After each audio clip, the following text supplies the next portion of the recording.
What's up, everybody? Welcome to the very first movie review on the Primetime Movie Network. Here, starting with Black History Month movie classic reviews. Normally for the new subscribers and for the old school subscribers, on Black History Month, me, Quez, and tonight's guest, Marq. Normally, we take the time out to review classic Black films from the 90s and 2000s. And tonight, we are going to be reviewing the 1994 film Above the Rim. Above the Rim, which stars the late, great Tupac Shakur. Then you have Duane Martin as Kyle Lee Watson. You have Leon, just Leon, like literally on Wikipedia, it literally goes just Leon, as Tom Shepard. And then we got a young Marlon Wayans as Boogaloo. And then, of course, you also have Wood Harris in his film debut. And we all know Wood Harris from Paid in Full, The Wire, a bunch of other classic Black films. And I gotta say, one, the cast it's a great cast. You got a young 23, 24-year-old Tupac, just a couple years removed from Juice. This around time he's really starting to make a name for himself in the rap game, and also he's starting to make a little bit of a name for himself in movies as well. Because I think this was a year after Poetic Justice. I want to say around the same time Poetic Justice came out, so he's starting to make a dent in the Hollywood game. And then you have Leon, but Leon, I mean, come on. We all know Leon, boy, and ain't nobody coming to see you, Otis. Like the man has certified hood classics under his belt. Two of them to be exact. 5 Heartbeats and Temptations. I mean, Leon is a hood legend. And then, like I said, you have a Marlon Wayans, who's a very young Marlon Wayans. I think this is when he was just getting into Living Color. This is Marlon before the Wayans brothers, before 6 Man and Scary Movie. Like I think this is also his first film debut. No, I think it's his second because first one was Mo Money with his brother. And then you also got the late great Bernie Mac in this as well as Flip, the crackhead Flip. And I gotta say, first thoughts on the film.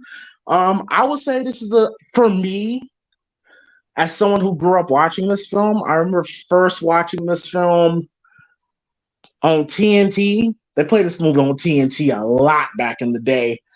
And of course, being around people that were big Tupac fans, always watched this film. And I always thought this film was a really good film, a really solid film, where it has basketball in it, but it's not about basketball. It's about life. It's about trauma. It's about dealing with pressure, how to handle pressure. Kind of touches on depression, mental illness. Teaches you a lesson about how not being so stuck in the past. Otherwise, you'll never grow. If you stay stuck into your past, like you'll never move on and grow from that situation. Lots of jewels in this film. That's not only good for basketball, but good as life as well.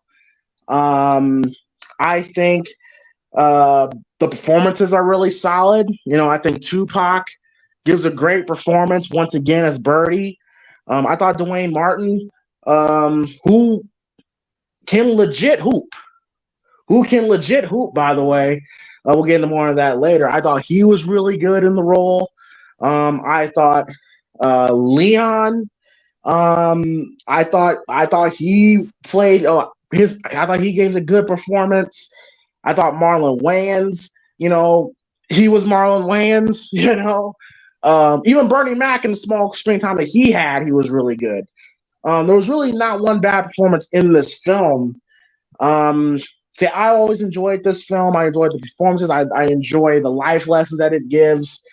And yeah, I think it's a solid project. Mark, you want to go ahead and give your overall thought before we break this shit down? Sure. So, I mean, I heard a lot about this film, obviously, in the past week since you and Quez, who's not here, by the way, he's on. We don't know where the fuck Quez is at this point, but regardless, when I watched the film, I had this expectation of what I was gonna get, and I believe that my level of expectations led me to not like this movie. Um, Now, I understand that this is a classic. This is a certified hood classic, right? In terms of like uh, a black film, people look at this movie in high regards, and I totally respect that. I'm not here to change anybody's opinion. What's up, John Jay? I'm not here to like I guess go against the grain because it's the cool thing to do. I legitimately did not like this film. Um, and I know this happened last time. Me and James were talking about this off air that I didn't like a thin line between love and hate, and now I don't like Above the Rim. And there there is a reason why I don't like these films, and it's not the cast because, like James said, the cast was phenomenal. I mean, you got Tupac, you got Duane Martin, you got all these different people, Bernie Mac, Marlon Wayans, who I'm gonna be honest with y'all. James, I don't know how you feel about this, but to me, if I'm looking back at this movie for anything, this is the best Marlon Wayans I think I've ever seen in my life. He to me, he stood out the most in this entire film. I thought Marlon Wayans was the MVP of this film, which is crazy. I don't know if you would uh, think that's a little bit too far. I don't know if you would agree with that or disagree, but that was someone who I felt was the MVP of this movie. Um, Someone else who was in this film that we haven't really touched on, or maybe James did and I blanked out, was is his name Woody or Wood Harris? I always forget his name. Wood Harris, yep. Yeah, yep. He that when I saw him, I'm like, oh shit, that's the guy from Paid in Full, man, Mitch. Any motherfucker look at me the wrong way, Pete. I love that guy. I love him. That's So not him. great. That's not Oh, him. that's not him. That's not You're him. right.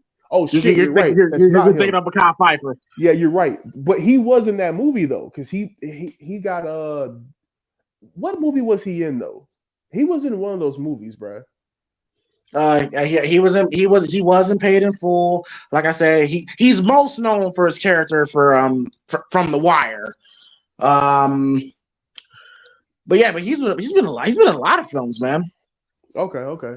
Yeah, like Wood Harris is in there, and I see John Jay saying that he didn't think Marlon Wayans was the best. And once again, I completely respect that. And I can understand why people wouldn't say he's the best. But just from what I got from the movie from beginning to end, consistently, he felt like the character to watch over everybody else. Um, so yeah, just initial thoughts about this film. I would say personally for me, oh my gosh, this felt more like a comedy film than anything else. When I finished, from the time I started this movie, when we got to Birdie in the club scene and everything, I was like, okay, we're getting somewhere. And then, like right after that, to me, everything just turned into like comedy, and I don't know why. Like for me, I just laughed so fucking much at everything. It was ridiculous. So a black man going through depression and potential mental illness is funny to you? James, look, when the movie first starts, right? You hear like you got like the opening credits, and then like I hear like this like moaning noise going on, or like, you know, like this heavy breathe. I'm like, damn, somebody get them cheeks clap hard as fuck tonight, huh? And then it's just like this weird nightmare. Like, we start the movie off in this. To me, this was so fucking hokey. I don't know why. It was. We started the movie off with this dream sequence of like the young Leon back in the day, and what was the guy's name? Nutso, yeah, Nutso, Duckso, fuck that guy, whoever cares, right? They're like, you know, shooting and stuff like that, just, you know, typical things you would do with your homies or whatever, and the dream sequence, like the longer it goes, you can start to hear like distortion, and it's filmed in like all black and white, like ooh spooky, whatever. And fucking Nutso just tries to slap the backboard, the shit breaks, and he falls to his death. And I'm like, what the fuck am I watching? Oh, okay, now Mark, let's add some context to it. It ain't like you just went up there and did this shit just to do it. It was because first of all, let me just get the context of the scene down, okay? So basically the movie starts with Tom Shepard, who's basically, as we find out throughout the film, he was basically, you know, he was gonna be the next Jordan. He was basically fucking like LeBron for LeBron, basically. Just a basketball prodigy. And he's playing pickup ball with his teammate Nutso, and he's just killing Nutso. Like, he's just saying, you can't guard me, you ain't shit, and all this. Like, you a punk and all that stuff. You know, like get off me, you know. And then he bets Nutso like I bet you can't jump and touch the basketball like I can. And then they bet $1. They bet $1 for that shit. And and Leon, he goes and does it smooth as hell. And then Nutso basically takes a long jump distance and walks all the way back. He runs, leaps forward, and then the backboard breaks. Then he falls, and then you get Leon screaming at us, Nutso! And then there you go. He wakes up for $2 though. Like it. How fucking hard did he hit the backboard, bro? Like, for the shit to break, how hard did you have to hit that backboard for it to break, dog? Like, that whole scene, bro, like, it was so hilarious to me. And I took it out of my head, like, once we got into, the opening scene and whatnot. But yeah, like, just all in all, this movie literally to me felt like a comedy act, honestly. But I'm gonna digress from there. Here, by the way. Oh, thank God, dude. What the fuck? Took you long enough. But no, like, yeah, this was a comedy film to me. I don't care. I'm sorry, y'all. I tried. Y'all don't understand. You need to talk to James about that, not me. Talk about took me long enough. I told James on Friday 9:30 would be a good start time, but this fool still want to put 8 o'clock as the start time. I don't understand. It's not me, okay? Let's blame Nutso. It's Nutso's fault. Why we late? All right, it's Nutso's. How you gonna blame a dead man though? Shit, Leon blamed him for everything in life that was going on with him.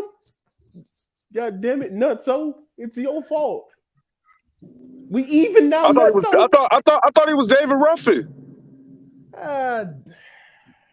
Nah, this is way before David Ruffin, bro. But I just want to ask, what is this with Tupac movies and niggas falling off of rooftops? This ain't. It's only in 2 Tupac films, bro. That's too many. 2 coincidences. This was back-to-back movies. Juice, nobody. And then Juice at the end of the movie, and then the Brother Rim at the beginning of the movie. Folks falling off of rooftops. And like back in the day, like those courts existed. Like courts, basketball courts on top of the roofs, whatever. But at least back then, there was at least like a cage or like fencing down the top to keep people and the basketball from flying over the top. Like those used to be a real thing back in the day. If you guys remember, that are old enough to remember that. I think because of that movie, those slowly started to go away. But yeah, and that backboard wasn't even a backboard if you really want to call it that. That was practically plywood. Like Marq, you could punch it and it could break. Okay, see, to me, honestly, I wasn't paying attention to what the material was on it. I was just like, how the fuck do you break a backboard just touching it like that? But okay, I see. I don't know why they thought playing on the top of a roof was a great idea, but hey, it is what it is. I've already gave my thoughts though, Quez. I do not like this film. Sorry, y'all. I tried, but I guess I'll let Quez give his initial thoughts so we can actually dive into the review. Ben said, "Are you going to go scene by scene here, James, with the entire?" No, I'm not. Fuck you. But yeah, but Quez, what are your initial thoughts? What's your initial thoughts on Above the Rim? Initial thoughts. I enjoyed the movie. I enjoyed the story for what it told. A lot of the characters did a great job with it. Marq, can you, if you're still close by, can you explain your part about Marlon? Because I seen John Jay had a comment about Marlon in the chat. Can you explain real quick what your thoughts about Marlon's character was in the movie? Oh yeah, dude. I thought just to kind of give you, I guess, the rundown again, why I feel the way about Marlon, and I'll explain why I feel the way. Just got to set it up. So once again, I went into the film with a lot of expectations about how good it was going to be, considering that, you know, the Black community hails this as like, you know, one of the kings of Black cinema. So I'm like, all right, sure, I'm going to give it a try. And throughout the movie, after we got introduced to Kyle and Birdie in the club and everything, once we got to Marlon's character, I honestly felt like the movie turned, and this is just my opinion, it turned into a comedy movie. And throughout the entire film, from that part where we got introduced to his character, I felt like consistently he had the best parts. And it's only because I found too many plot holes in this story and too many things that didn't have either a tie-in or some kind of wrap-up to get to the point to where I just said, you know what, dude, I don't give a fuck anymore. Marlon Wayans is the best character on this movie. I'm done trying to make sense of what's going on at this point. And that's how I came to the conclusion that Marlon was my favorite character in this movie. Did you enjoy Jail Party more than you enjoyed Above the Rim? Yes. Because I knew it was going to be shit. I didn't know, and once again, in my opinion, I didn't know Above the Rim was going to be shit. But that's my opinion. Okay? I understand this movie is amazing to people. I'm not, once again, trying to change people's opinions on that. It's just, for me, I don't get it. That's all. I don't get it. But we're going to touch on that more because I'm telling y'all, I got a lot of shit to say about Leon. Fuck that guy.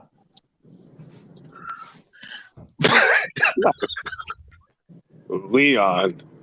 Not Leon Sand. No, I ain't Leon Sandcastle.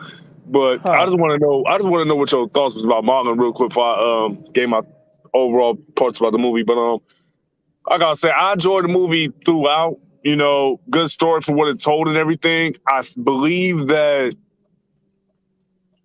the starring character, Duane Martin, his character, you know, his character came off a little snobby, and it was easily that I know he was the supposed star of the movie, but he didn't hold his own in that role of who his characters is because there was so many other characters around him and stars that stole the scenes from him.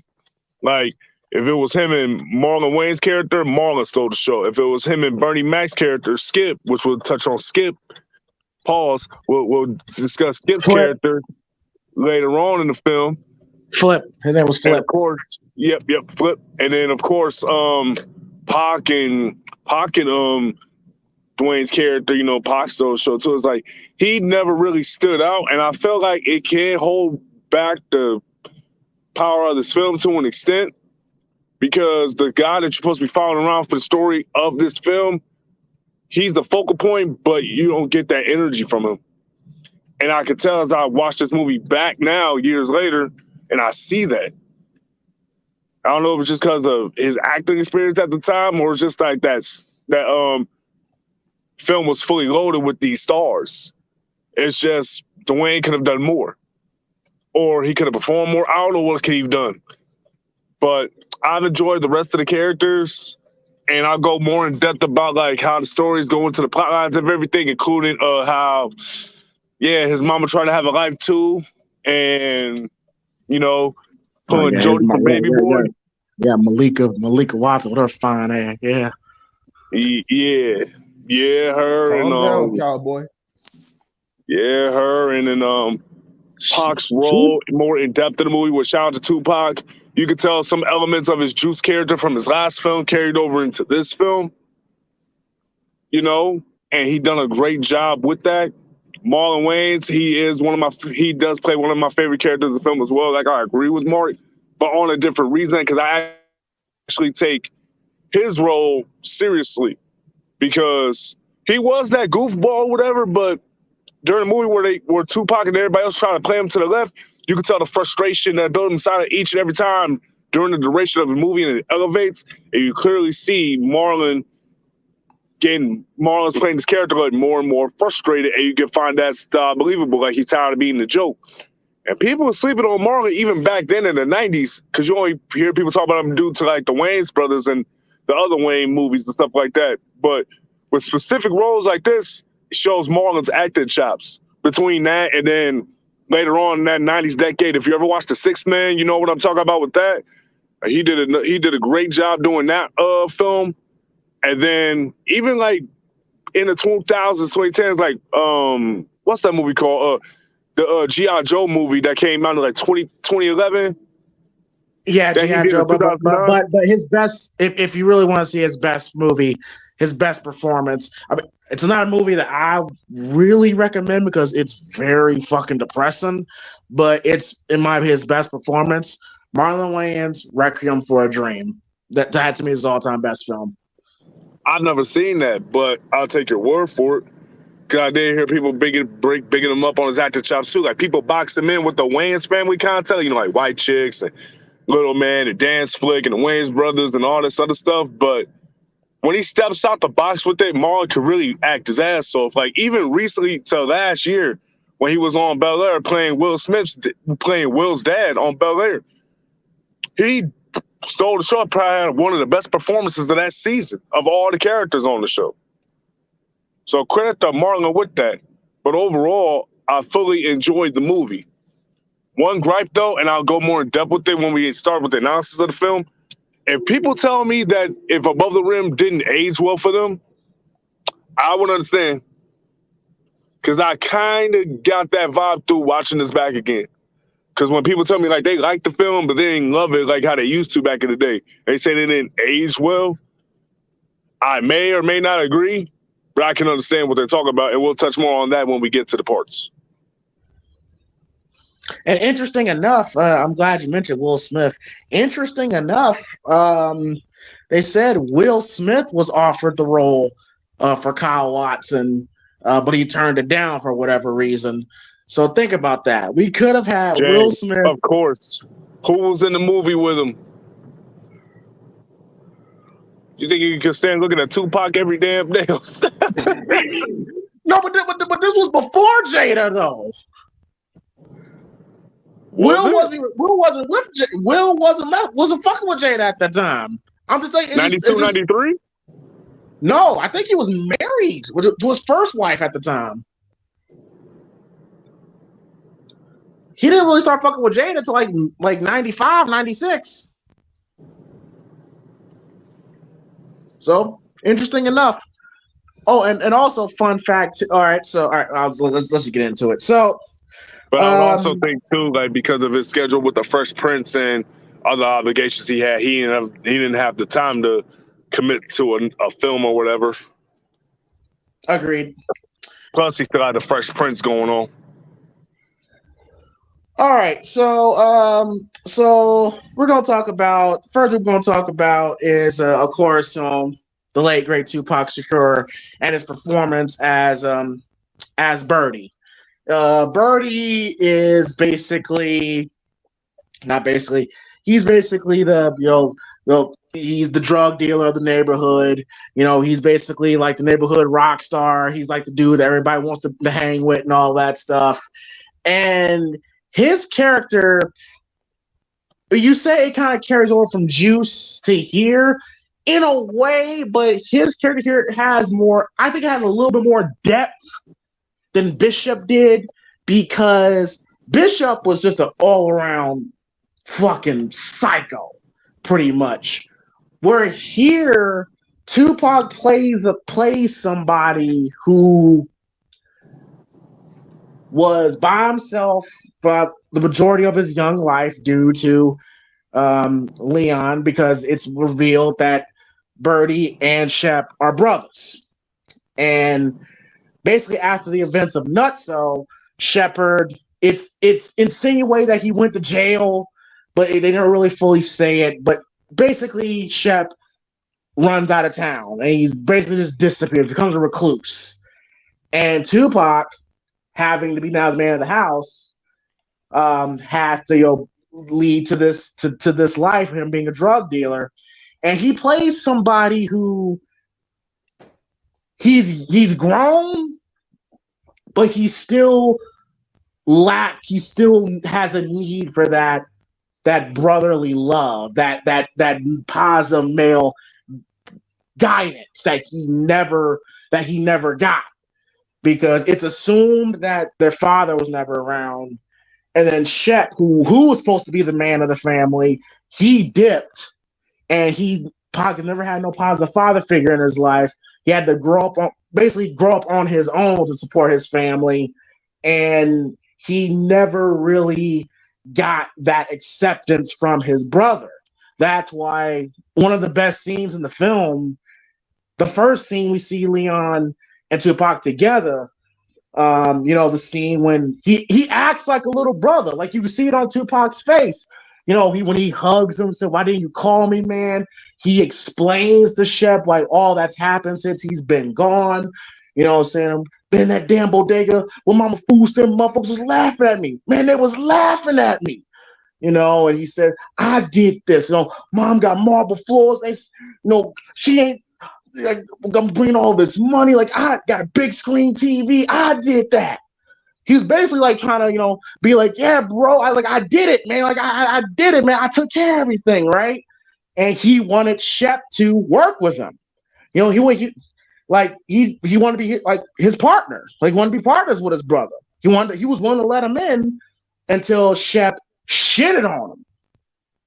And that's when he was like, did this same thing about that a little kid would do. Like, "Well, fuck you then," like you were joking, all that stuff.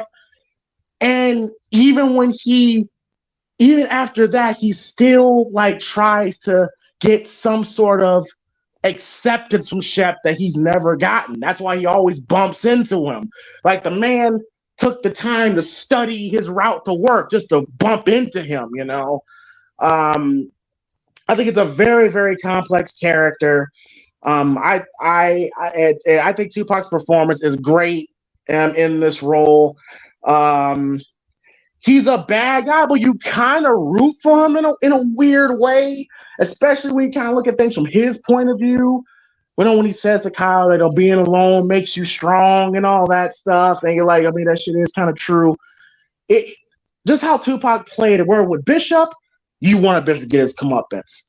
Birdie, yeah, he's a villain, but you kind of see why he is the way he is.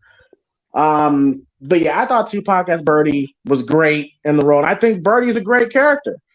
Mark, what's your analysis on Birdie and Tupac's performance? I think I would sort of agree with you, but I think it fell short. And it's not Tupac's fault. It's definitely not his fault. there are glimpses in this movie where I feel the character actually has layers, and there's some stuff going on where you could get deeper with it for sure. Like, you know, what you touched on about when him and Leon, which once again, Leon is hilarious, bro. Just randomly, we cut from one scene, and then he's randomly at the cemetery with a whole black ass trench coat on his knees. I'm like, wait, what the hell is going on here? And then, you know, we get to the whole scene with him and Birdie, and you know, Birdie's going on about how, you know, you ain't shit. You know, I did this.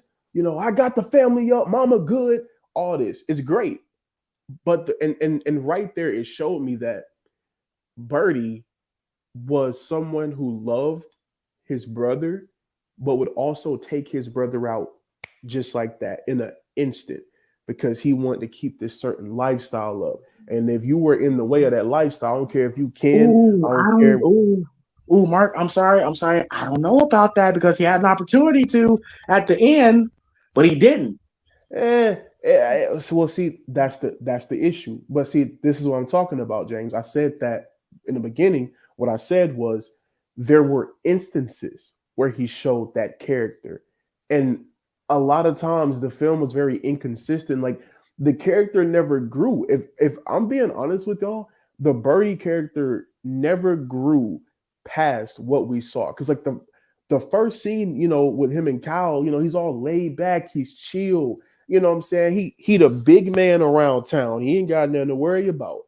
And then you get to the scene with him and Leon, and he's like letting his frustrations out, but also telling Leon, hey, I love you.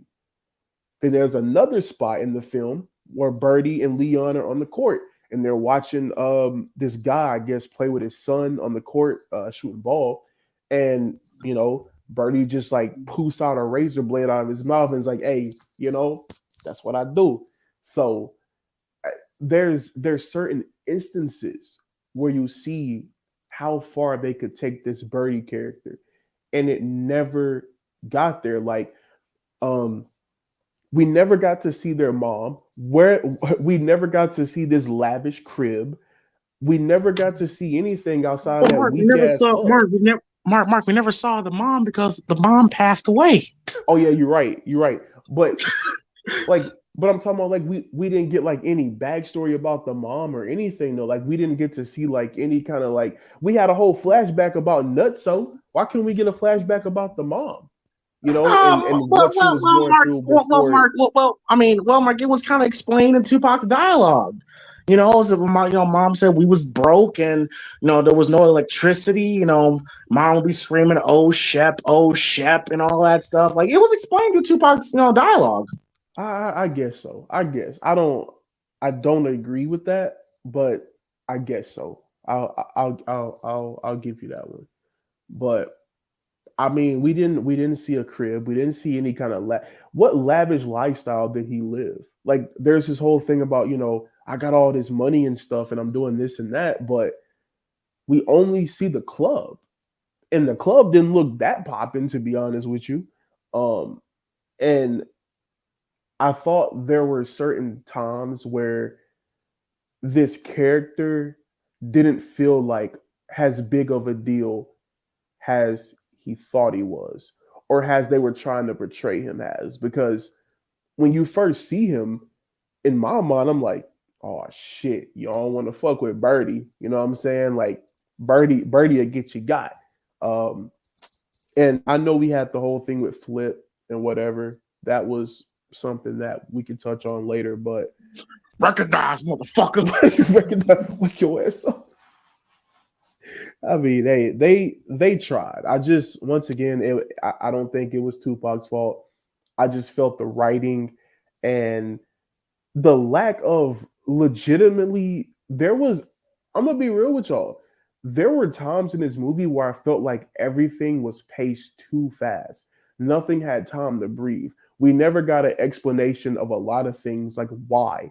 I know James talked about the whole mom thing, and you know, I'll give you that because we did at least find out, you know, she passed away and that, you know, Shep left and he did his own thing and everyone wanted him to be the prodigy, the next NBA superstar, and he never came around. So Birdie had to step up.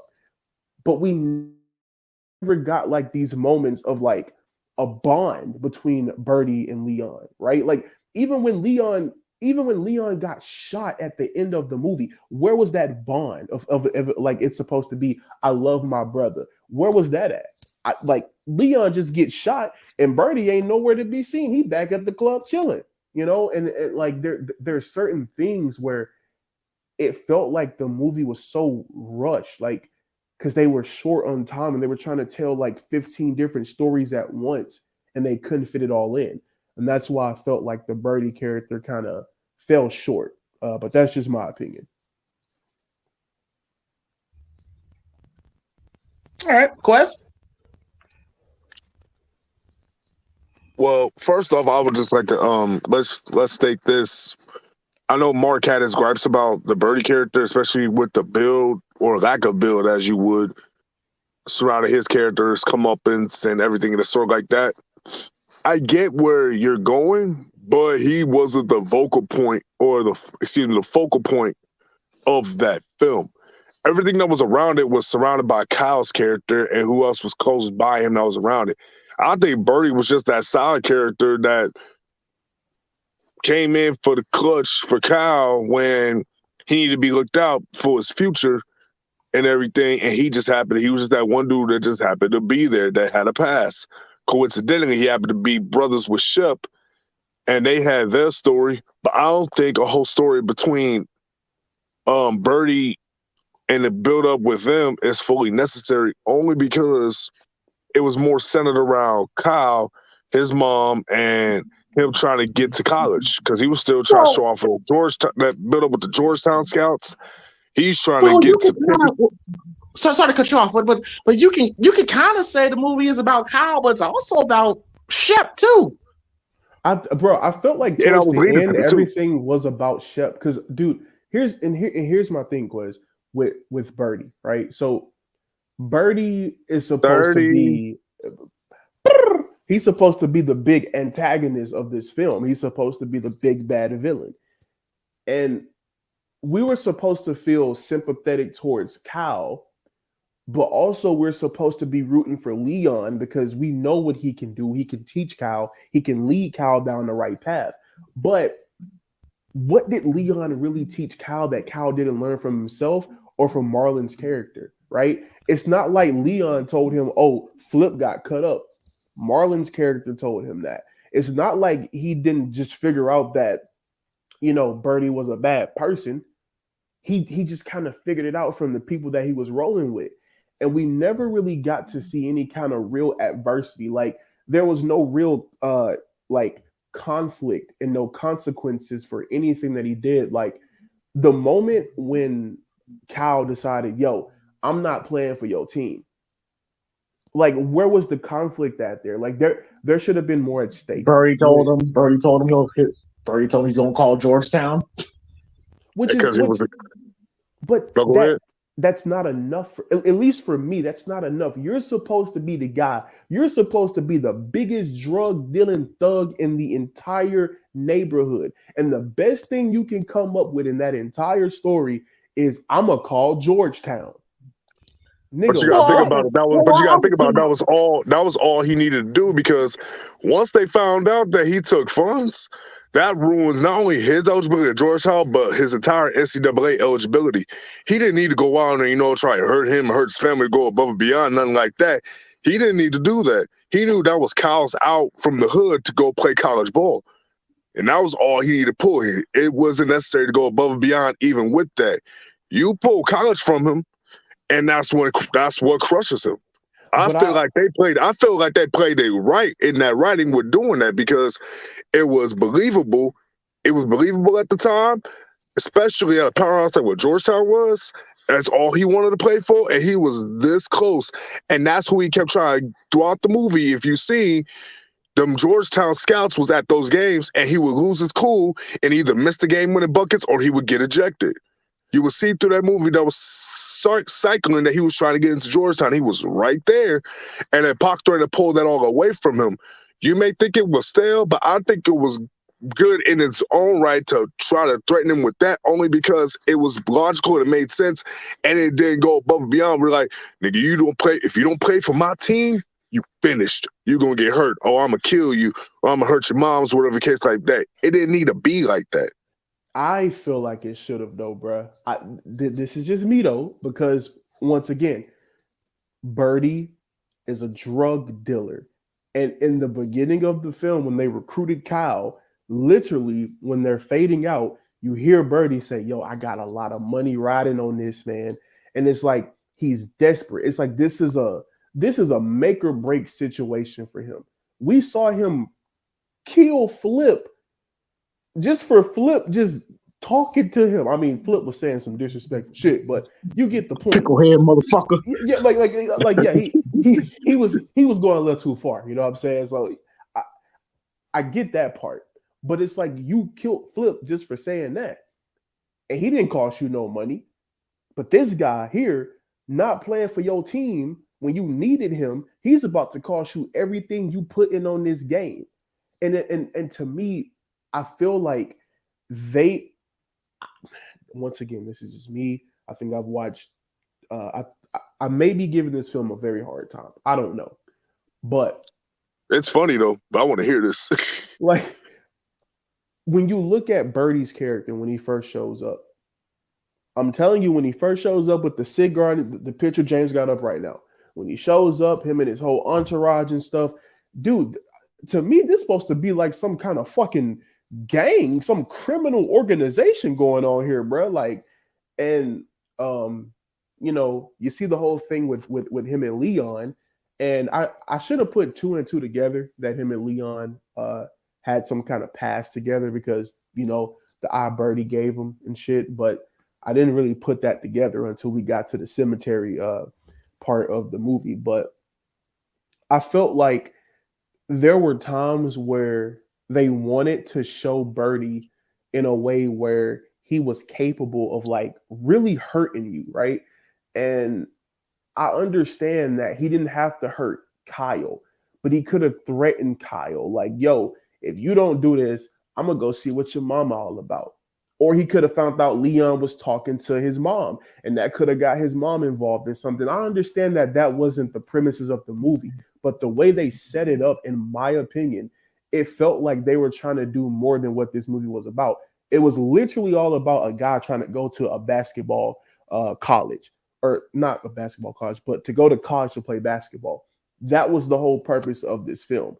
But Birdie's character, huh? I don't mean to cut you off, but the first time you said it, like, I get what you mean, and you're technically right, because in the late 80s, early 90s, or throughout the 90s, Georgetown was that pinnacle of basketball, along with the Dukes and the North Carolina and stuff like that. Georgetown was that school. So a basketball college, they was top of the tops, especially in that era with the coach that they had. That was pinnacle of college ball. It was that deep. It was that serious.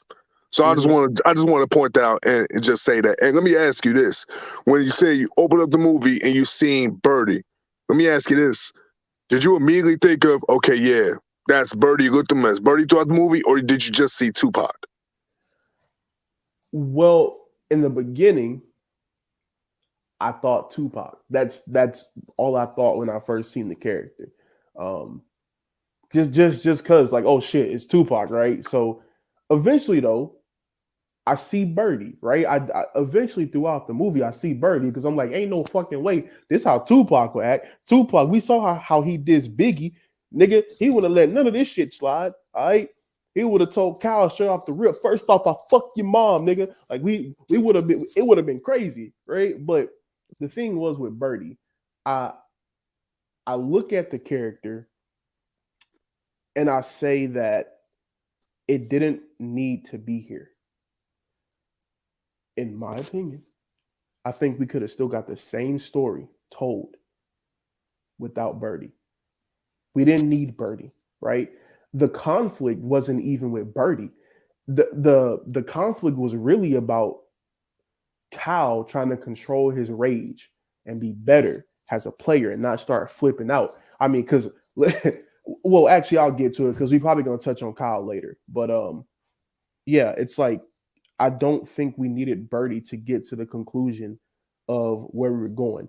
except for Leon's character. But I still think you could have did some stuff with Leon without having to include Birdie, because I just felt like what they wanted to do with him just didn't match what the theme of the movie was.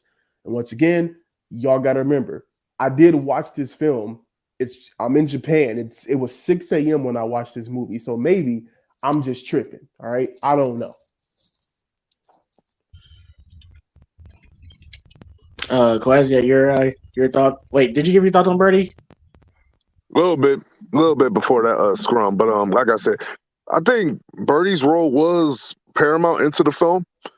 I just seen it as like, you know, like Mark said, the neighborhood dope dealer or the neighborhood gangster or whatever. He had money on the games and whatever, and he just seen an opportunity. He seen Kyle as like the next cash cow that got potential to go into the league, and he wanted to capitalize on that. But Shep seen it all happening, and granted, Shep tried to warn Kyle and everything, but Shep with his behaviors, you know, being around him at school, and then of course kicking it with his moms didn't help no favors, and that started drifting Kyle away, and then led him more aligned with Birdie because he couldn't trust Shep. Him and his mom was having issues because of mom's kicking it with Shep and her commitments. I think Birdie's role played it well, you know, as like that one guy that just trying to give that glimmer of hope for Kyle to be like a support system, even though it was in the street. Kyle seen everything that they was doing, where they was hitting legs, you know, doing deals, where they jumped that dude because they went, not Birdie, but Birdie's homeboy. He tried to jump dude on the street because they shorted him on some money. Like, he's seen all of that. Went to the club, got some females at the club. Like, Birdie brought him around. Birdie brought him around. You know, it's like, this is the life right here. You know? And Birdie was looking at that Kyle like it was his ticket. So, and Tupac played that role pretty well. And then, like, going towards, like, the climax of the movie where he decided he wasn't going to play for him, you know, and it built that conflict. I feel like it was, again, I feel like Tupac played that role well as the coach, as the leader of the Birdman. My God. Not Birdman. And then towards the end, and I also noticed that Mark was giving his comments about, like, you know, he went against him and it should have been more conflict. He gave his homeboy the green light and that book bag with the kickback in it, you know, to take Kyle out. When they realized they beat him, Shepard and Kyle's team beat him. It's like, hey, handle your business. Like, they was going in to take Kyle out, where originally he wasn't. And this is where I would disagree also, because compared to what he did with Flip, nobody was going to miss Flip. Even they said, nobody's going to miss you. Like, he was just a bum out there in the streets. Kyle was still a kid. Kyle still had family. Even when he was around Birdie looked at him as like a little brother, like a little homie, a little nephew or something like that he was looking out for. So even though he left him, it was just, all right, boom, we still going to win anyway. I ain't got to do nothing to you. We just not cool. But I don't think he was going to do anything in that moment because he ain't do nothing at that time to immediately cost him or go against him outside of just not playing for him. Now, granted, if somebody like if Marlon's character did that, now I feel like it would have been maybe a little bit more repercussions. But because it was Kyle, it wouldn't have been. It hasn't been at that given point in time until the end of the movie where their team lost. So it made sense for that role to play out how it played out at that time. But yeah, like I said, Tupac, I believe he did a good job with the script that he was given and the role that he played. And as complex as it wasn't a whole lot, but I would give that credit to the producers and the writers with that, where people may feel like Tupac didn't do really a whole lot, which, given and granted, this was only like his second film. Granted, he did a good job with Juice, but he wasn't as vetted, as experienced like a Leon was, or Wood Harris was, or the whole, like some of the rest of the cast was. Even No. Marlon. This is what Harris' first movie. Was it? Yeah. Okay, strike that from the record. Strike Wood Harris out from the record. So this was his first movie. But like I was saying, though, this was Pac's second movie, and I wouldn't given he was a rapper and he didn't have a lot of room. We wouldn't want to give Tupac way too much complexity too soon. And it goes back to what you said about him being in Juice, just being a psychopath. Yeah, he was that. It took a lot of role to do that, but it wasn't too much with the upper complexities of the psychopaths and the different characters and the characteristics he could have displayed. They didn't give him that in there. Just like he needs to give him a whole lot of that in this film. And I feel like it was all necessary. They didn't do a whole lot with it, and I feel like it was fair. The story they given with Tupac, I believe it was fair too. So overall, I enjoyed Pac and his character's play in this movie, and I feel like it was done enough along with the plot. And I don't feel like it was anything overboard that he did with his performance. Now, you couldn't ask me to stick a razor blade under my tongue and just pull that out, New York style like that. I'd be like, I'm one sneeze away from a tracheotomy. Now I can't do it. No, yeah, I'll be on the ground fucked up, but shit, help. Yeah, that's some straight up New York shit there, bro. And and I just want to say real quickly too, just a quick side note. Like I said, I don't think we said this on air. The soundtrack might be. I've always said the two greatest movie soundtracks is Mo Money or Boomerang. Shit, I listened to the soundtrack earlier today when I was working out. And bro, this soundtrack is it's even more crazy. It's a primarily death row album for a movie that's a strictly East Coast movie. That just shows how great the album was. Do I love them hoes? Hell no. Why is that? Because you Snoop Doggy Dog. I love that song. But hey yo, since you mentioned the soundtrack, let me point this out real quick. Because I wasn't gonna say this to later, but at the end of the movie where it was Pac's final scene where it transitioned from dude getting shot at the park, and then they playing his own music. They gave his whole music that pour out of the look at the end. I was like, this was perfect. This was perfect. I'm just like, damn. So Birdie and Tupac exists in Tupac is actual rapper in this universe. All right, fine. But the song that they picked though with that transition, it was perfect. All right, so now let's get to this is the part I've been really wanting to say because Marq is literally like he's been wanting to go off on this dude. Leon S. Shepard. David Ruffin. So James, why we do Temptations, bro? Okay, so Leon plays Tom Shepard, who, like we said, was basically a prodigy. He was gonna be the next superstar for the NBA, but then the nutso situation really messed him up. It really messed him up, and he leaves town. I don't want to say 10, 15 years later. They don't specifically say how long it's been. I'm just going to say maybe 10, 15 years later, around that period. He comes back to help bury his mom, and he gets a job as a security guard at his old high school. And as the movie progresses, we can clearly see this is a man who is very mentally disturbed and he's still not over the nutso situation because he primarily probably feels like it was his fault. And it gets to a point where, he doesn't play basketball with a basketball. He doesn't want anything to do basketball related. All he just wants to do is just come to work, go to the diner, eat, and he just wants to be left alone for the most part. And that waitress stay hitting on him and give her no time today. Oh my God, bro. She like you need some hope. Cook it. He just looking at her like water. Just give me water. Water. She was throwing him the panties. She was like, Bro. return to sender. Bro, he left that girl dry, bro. Like, well, she was too thirsty though. She was too she Bro. sat down, she sat down at the table. It just Hey, I was too thirsty.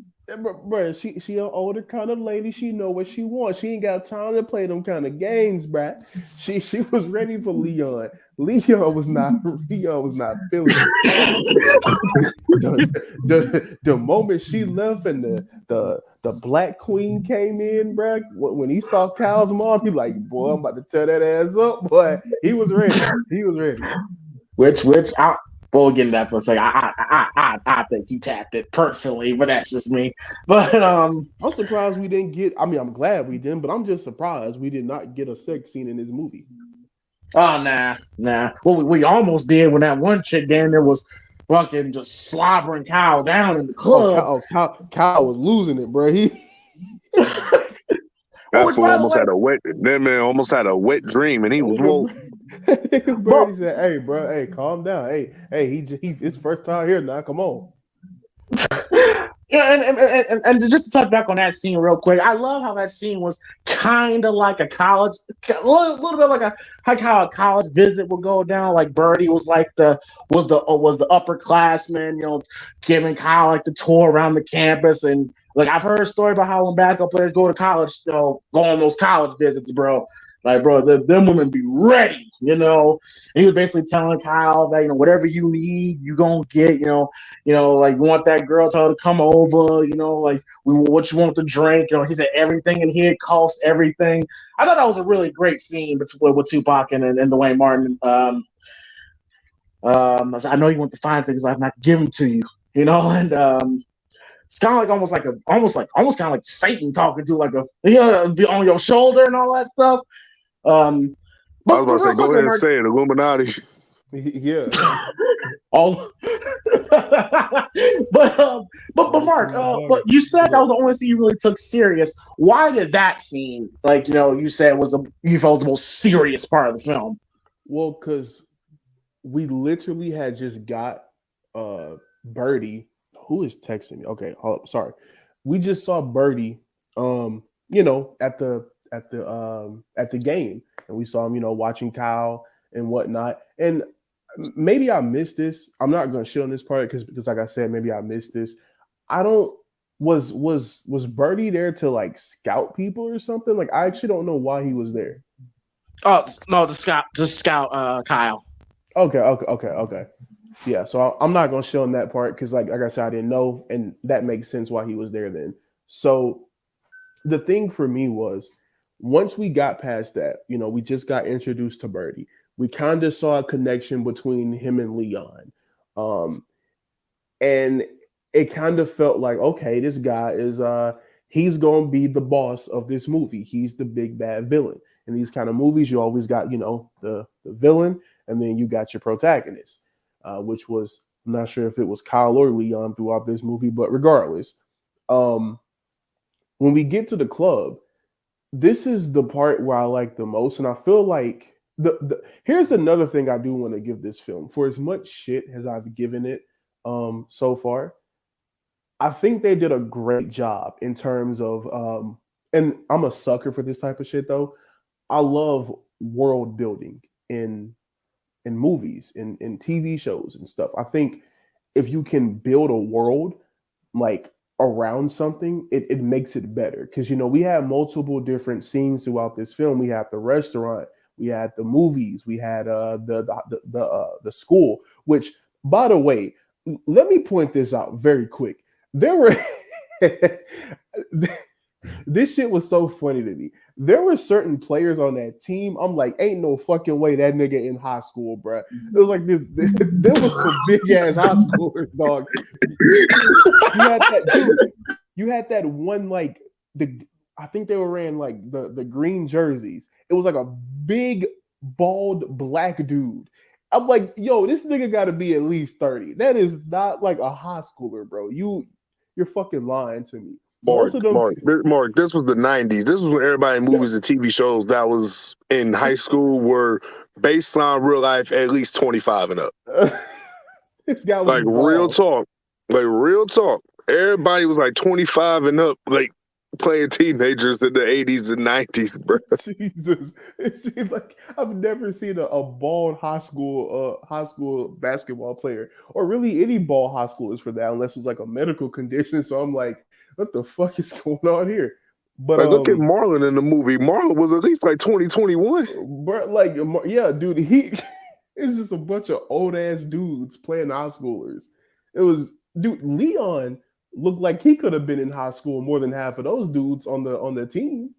It was absurd, but I kind of let it slide because those characters didn't really play any kind of significant roles in the movie, so it didn't really matter. But the reason if Pac went to that high school, would you have believed it? Possibly. We had a bald head guy in school. Come on. There was a bald head guy on the court dunking on niggas. I think you could have put the old white coach in the game and it wouldn't have made a lick of difference. Everybody in that movie just was too old to be there. Which is just, once again, I'm going to let that slide.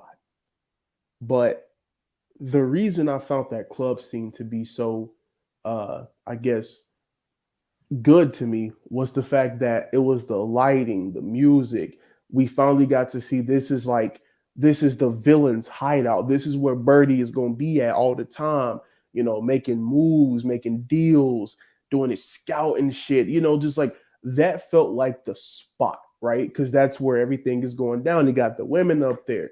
This is the place that you know, when I said about Leon, about why we didn't get anything about him, you know, showing this big ass house and all this stuff like that to Leon, the club was kind of that escape route to say, hey, I made it, bro. I got this club joint out here. This is mine. I run this shit, you know? So to see him in that spot and to see him being so calm towards Kyle, I kind of got my hopes up because like I'm sitting there, I'm like, look how calm, look how much charisma Tupac is like giving off with this Birdie character here. Like he's giving off so much charisma. Like he's this trustworthy guy, you know, he ain't gonna do you wrong. Whole time, you know, he a stake in the grass. But in that moment, it's like, this guy has so much charisma. How could you turn him down?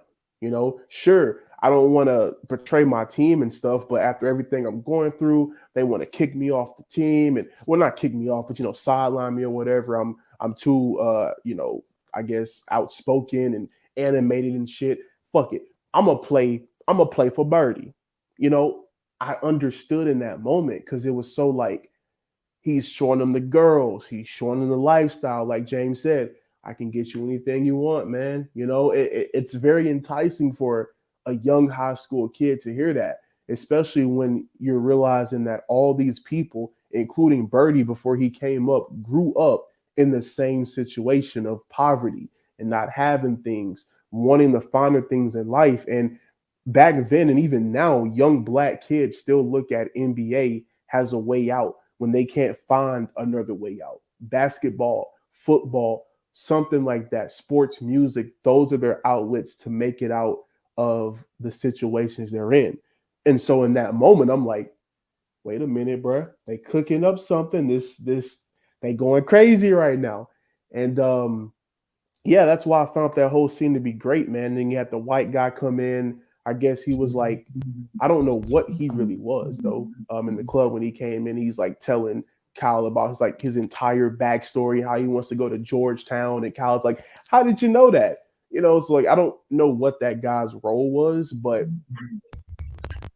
asking what's his shoe size. So probably got the idea gonna get some sneakers sent his way.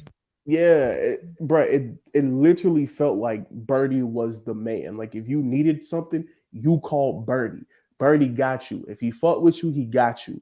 That's what that entire club scene felt like to me. It fit the persona, man. Like everybody was there. Before you know, we had just saw Motal. I think that's how you pronounce the name of the character that Wood Harris played. he was there, and he's like the professional hitman for Birdie. It just everything just felt right in that scene. I'm a soldier. I'm a soldier. I'm a soldier. He ran out of them niggas and started beating their ass on the side of the court. He said, "You have a short day in your life, nigga." Like, and this scene right here is where I literally fell in love with the Marlon character, bro. I could not believe.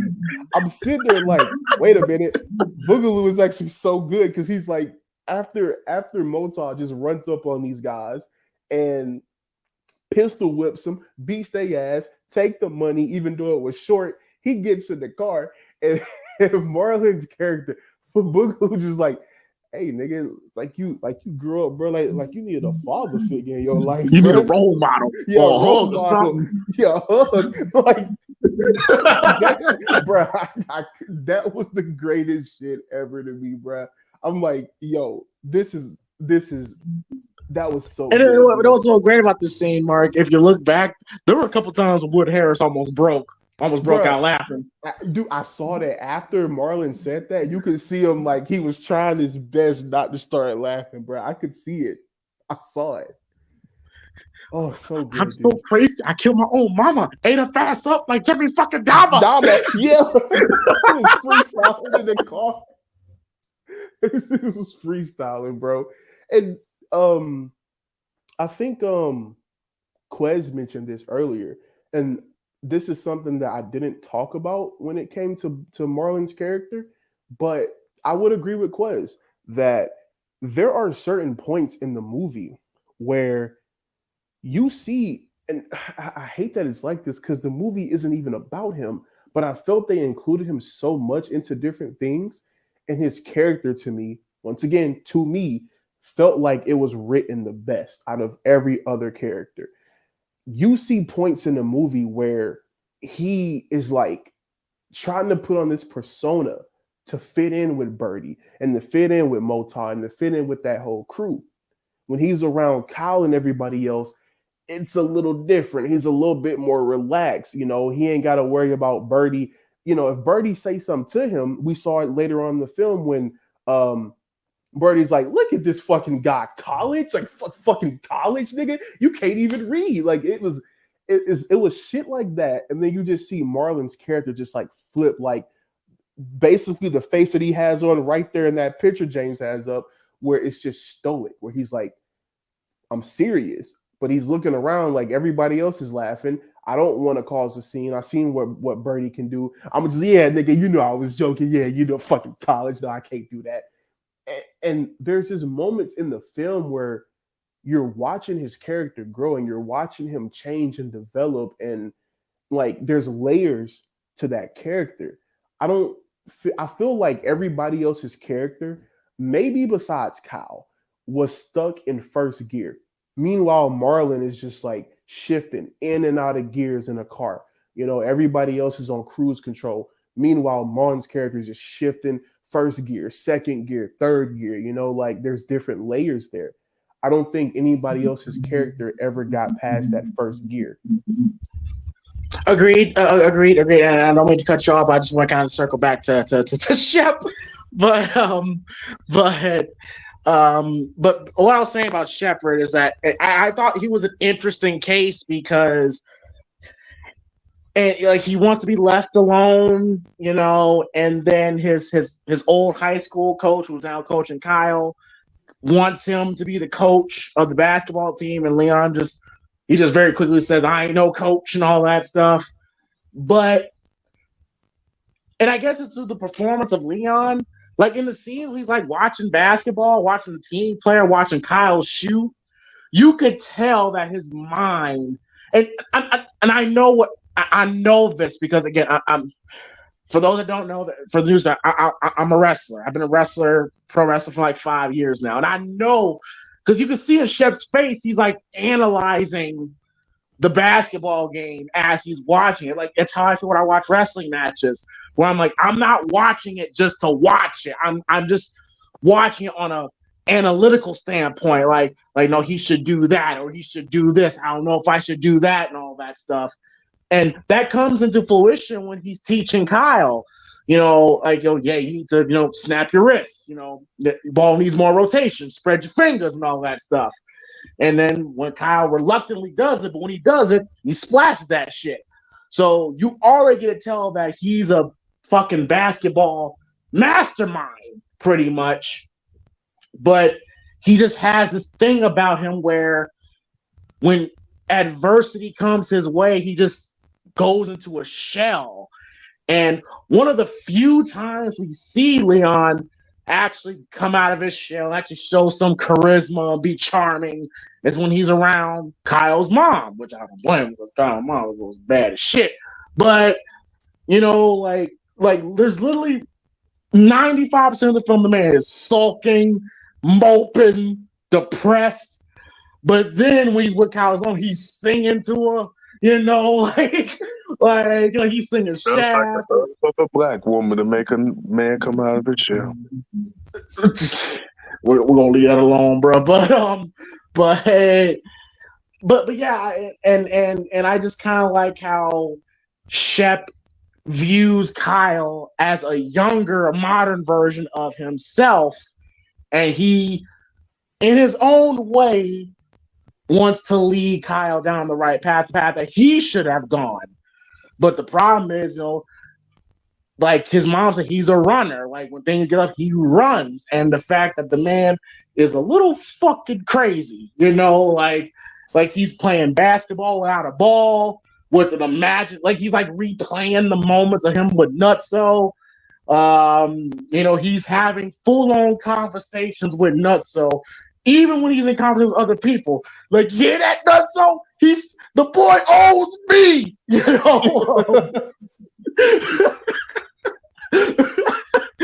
owes me. So, yeah, I personally like Leon's character, and it's so funny because like we say Kyle's the focal point, but I probably think low key this is Leon's movie because Leon's the first person we see, and to me, Leon goes through the biggest change in this film. I know, Mark, you said Marlon, and you kind of say Duane Martin kind of does too, but I think the biggest change in this film was Leon's because he had the choice to run away again, but he decides to not to run away, make things right, and then fucking humiliate motherfuckers on. Well, we get to that once Marq and Quez get to point how nice Shep was, but I thought Leon's character was very solid, and it was a great representation of how to deal with grief, how people handle grief, mental illness, depression, and like what Kyle's mom said, like if you stay stuck in the past, you'll never be able to move on from it. And that's one of the pivotal scenes in the movie when they're coming out the movie theater. One of the only time we see Leon smile, by the way. You could also incorporate PTSD in his situation as well, while he keeps replaying those events with his friend over and over in his head, and when he's on the court shooting, dribbling with no ball. He's playing out the scene, figuring out what went wrong, what's it going to take to make it get right. How it's really like holding him back. Like that scene in that event, like just holds him back as a person that he can't move on. Like he's stuck in that shell because anytime he gets rambunctious, overhyped and stuff like that, he feels like somebody's gonna get hurt, like how his friend got hurt. So it's that trauma that still builds up within him, how he maneuvers and acts, how he gonna act. Anytime somebody steps up with him, he folds. Because he doesn't want to lash out and make somebody go up against them and then they get hurt. And it be his fault again. But Mark, go ahead and tell me your thoughts on Leon as Shepard and Leon's performance. 4 out of 10. I know it. Well, here's the thing, bro. Here's my thing with Leon's character. The one biggest issue that I have with Leon's character is that I just don't think, and I've talked about this maybe 5 minutes ago, I don't believe we ever got to the point where this stuff was explained well enough. I understand that you can pick up on these things as you're watching the film, but I don't think they gave it enough context. I don't feel like a lot of things had time to settle in. Like, look at how fast, like when he came into the school as like a security cop, you know, he gets called, I forgot what he got called to Kyle's mom, but he was like, really? That's what you're gonna call me in front of her? Yeah. And, wet behind the ears. yeah, that. Okay, yeah, that. So you get that scene. And that's like the only interaction that those two had. Now I understand a lot of things don't have to be explained. You only have like, I forgot how long this film was, maybe an hour and 45 minutes runtime, I believe. So I understand you don't have time for every single minute detail, but how the hell did we get from him being called wet behind the ears? That's their only interaction, to them being a full-fledged couple. I know they had that one interaction in the restaurant, but that's not enough to warrant like a relationship, right? Because he's Leon. I guess he's just Leon. He's that guy. Right? She must have saw him on the court dribbling with no basketball and shit. You know, he's Leon. He's tall, dark, handsome. I mean, come on, bro. And when a woman has been out the game for as long as she was, and as a single mom, any man that she finds that she likes and feels like is a good role model for her son, they don't waste no time. They just pounce as much as they can, as quick as they can. But not just that too, but women like dudes that act mysterious. They like that shit when dudes when you can't figure him out. But baby, he cute though. That's how women be sometimes. If you act mysterious, it kind of intrigues them. Yeah, I don't get it, bro. That's why I'm looking at Leon and I'm feeling like Marlon's character. I'm like, hey, yo, this nigga tweaking out on the court right now. Like, I mean, she must have saw him over there dribbling with no ball and just like, ooh, I want him. You know, I mean, I don't know. I don't know how we got to the point of him being with her and trying to get in them draws. You know, I don't know. She seen him working with she seen him working with her son at the school and stuff. And trying to talk to him and everything, and he was talking to her about her son, and you know how one thing led to another. She appreciate Leon working with him and stuff like that, and you know things happen, and bing bang boom, they at the restaurant. They meet up at the restaurant, and they just working with him. We only did one thing: taught him how to shoot. Bro, he didn't even teach him how to shoot. He just told him how to stand. His fingers, all him out of shoe. I mean, I guess the nigga. Hey, hold on. Since we looking at this right now, I just want to say something. Kyle was Kobe Bryant before Kobe Bryant. All right, Kyle could not pass a fucking ball to save his life.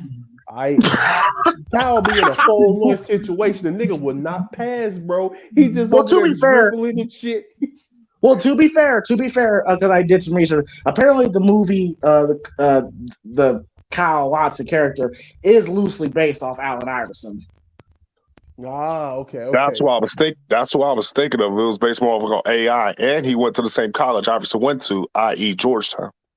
Hey, Kyle was Kobe, and he was AI. The niggas don't pass the ball. All right, that nigga, people. Hey, Kyle, right here. You just see Kyle over there. Whoop, whoop, whoop, whoop. Look at me. Look at the footwork, nigga. Like, all right, nigga, sure.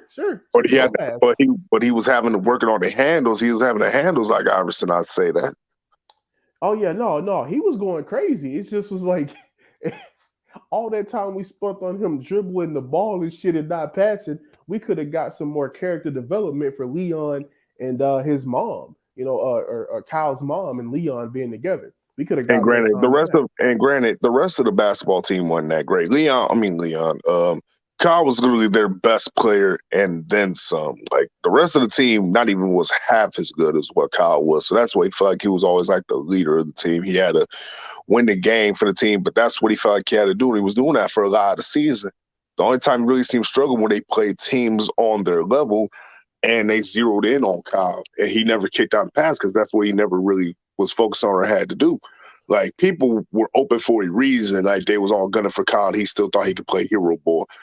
And when it didn't work, he just folded because that's what he felt like. He always had to take control of the game. Yeah, and the scouts were looking like, bad teamwork. So, I mean, yeah, but before I go into a tangent about Kyle's footwork again, which was great. Ooh, the handles. He had the handles for sure. I'm not doubting that.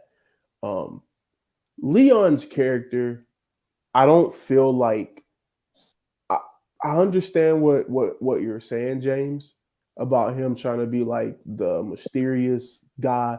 I guess he was trying to be like an emo kid before, emo was a thing.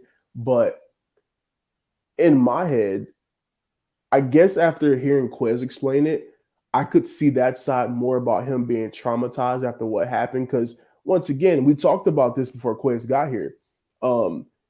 I talked about how we opened the movie while the scene was hilarious, right? With the not so like that's fucking hilarious to me. Like motherfucker just fell from the top of a roof, like trying to touch the backboard. That's hilarious to me. But when them hops went wrong, bro, them hops, it killed the nigga. That's horrible. That's horrible. Rest in peace, Nutso. But like, I understand what Quez is saying about that because it's like he's literally having nightmares and flashbacks and moments where he's like remembering, recollecting like all these thoughts about Nutso, which is a crazy name for a character. Nutso is wild, but yeah, it's them like New York 90 nicknames was crazy back then. Yeah, that name is different, but Leon, to me, he did come across like he had a couple of screws loose based off him being traumatized with what happened to his friend. A couple screws loose. He only had one screw in the whole toolbox. Where he was just sitting there just staring most of the time, bro, like just at nothing. Like looking like a creep. He didn't say shit. And I think that quick like turn of him being so quiet and then him seeing Kyle's mom and all of a sudden he's like so open and out there. I thought that was like too quick. You know what I'm saying? Like I feel like there should have been like a moment because this is what I'm talking about. And I understand that, everyone is going to herald this movie as a classic and that it was really good. And I'm not trying to change opinions once again. But what I am saying is that I feel like this movie was trying to tell probably at least 10 different stories at one time. And they couldn't make up their mind which is going to lead to the point of how Kyle and Leon and everyone else gets their finale ending, gets to the point where we can end this movie with the characters fully developed. Because, you got Leon with his brother. You got Leon with Kyle's mom. You got Leon trying to go against himself, fighting his demons because he can't get over the whole thing with Nutso. You got Kyle and his thing with Birdie. And like, there's so much going on. And usually that's a good thing. In most movies, I would say that is a great thing to have all these different stories going on at once. But I don't feel like it was timed well enough because, like I said before, we went from Leon staring into space at fuck all we know, and the next thing you know, he's walking around with Kyle's mom like, do you ever think about running away, getting away from it all? And like, yes, that works for his character of like, him running from his past and not wanting to face his demons. But it didn't make sense for him to be so quiet and never saying anything, to just meeting this person, 5 minutes in and like just spilling his heart out. Hey man, when you see a fine ass black woman in front of you, man, it changes your perspective. I guess so. He looked at it like, she gets me. But how? Like, she didn't even know you, nigga. Doesn't matter. She thought you were wet behind the ears. It doesn't matter. When somebody's built up in that kind of trauma, you have somebody, it don't even have to be a woman. It's just like somebody that looks like they could just listen as you vent about everything that's going on with you mentally. Like half the time people are going insane in their head because they don't got nobody to talk to. They keep all those distorted thoughts into their head because they don't have a release. He had Kyle's mom to do that. And when she was being empathetic towards his feelings and his thoughts or whatever like that, he felt like he can let his guard down as like that first person that came across him in life in a very long time to be like that support for him. And he could be a support for her and her son. So that's when he felt like he can let his guard down and he could just see things going with her. So that I did understand under that spectrum. Now you could question the timing of it all. You may think it's fast. I can't dispute that. But how it happened, it made sense. I'm not going to dispute it because I have my thoughts, and it's just like it is what it is. We just not going to agree, but we are going to agree to disagree on the situation because it's obvious this nigga has some real deep issues. Like the nigga needed therapy. I'm gonna just be honest. Leon. Oh, okay. So what was the thing? All right. So what was the thing about Leon that really irritated you the most? He was in the movie. That's what he's gonna say. I guess my tag team partner basically covered it. You know, he was in the movie. It's just I don't like. Okay, here's the thing too, right? Remember when we got introduced to Flip? You know, when I saw Flip's character, I'm like, toughest crackhead I've ever seen in my life. Yeah, like he the nigga looked like he stank. I'm gonna give Bernie Mac that. He played that crackhead great. All right. Which by the way, Bernie Mac said probably the most disrespectful shit I ever heard. You probably say to another man. He said you a pussy without the hair. Bruh. Like he said, I'll kiss you on your hot mouth. Yeah. Bro, I wanted to fight after that, bro. Like he said, when a man calls you a pussy, you'll be like, man, whatever, man, fuck you, man. But he said you a pussy without the hair. I'll kiss you on your hot mouth. You gotta fight. He said, bro, he basically you're not a man to me. Like, damn. You a little bitch. James, I don't know if you noticed it in this movie, but I know we discussed this before. It's like in every Bernie film, there's some element of his role that always comes out Chicago. And that was full play point where I heard Chicago come out of Birdie. That crackhead boy, he played that role to the T, bro. Like, yeah, what was you gonna say about Bernie though? My thing with Leon's character and the Flip was here's the issue.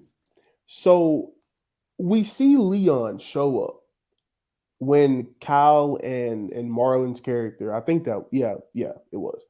I think, right? That was when they left school. Mm-hmm. Okay, yeah. So they were out there, and you know that's when Flip showed up, and they had the little game or whatever, and Kyle basically watched the nigga. Which he said looking like Daffy Duck with his beak shot off. Mark, do you remember what they wagered on the game? I honestly, bro, I heard it, but I didn't understand. I think it was like you're gonna bend over, but I don't remember. Like, what is that though?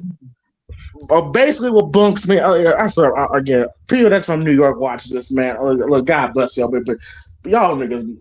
But okay, so basically, bunks was that basically you would basically stand up against the fence, poke your ass out, and then the dude in the winter would throw the basketball at your ass. Yeah, see, I don't get that. That's so that's interesting. Like what? Yeah.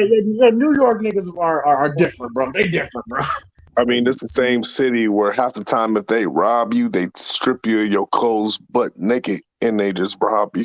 Like, why do you want to see me like that? You know, like that's just kind of strange. I would expect some stuff like that happen down in. No offense, but I would expect that to sound like some Atlanta stuff. But. First of all, I'm not from Atlanta. Second of all, I'm in Japan.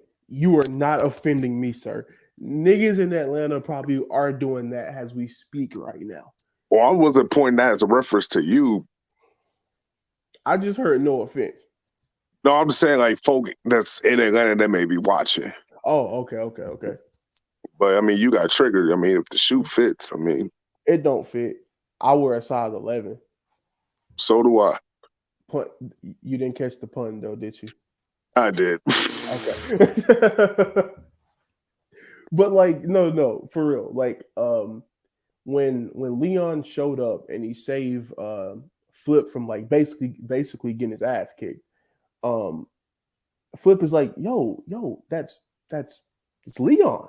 Nigga, Leon?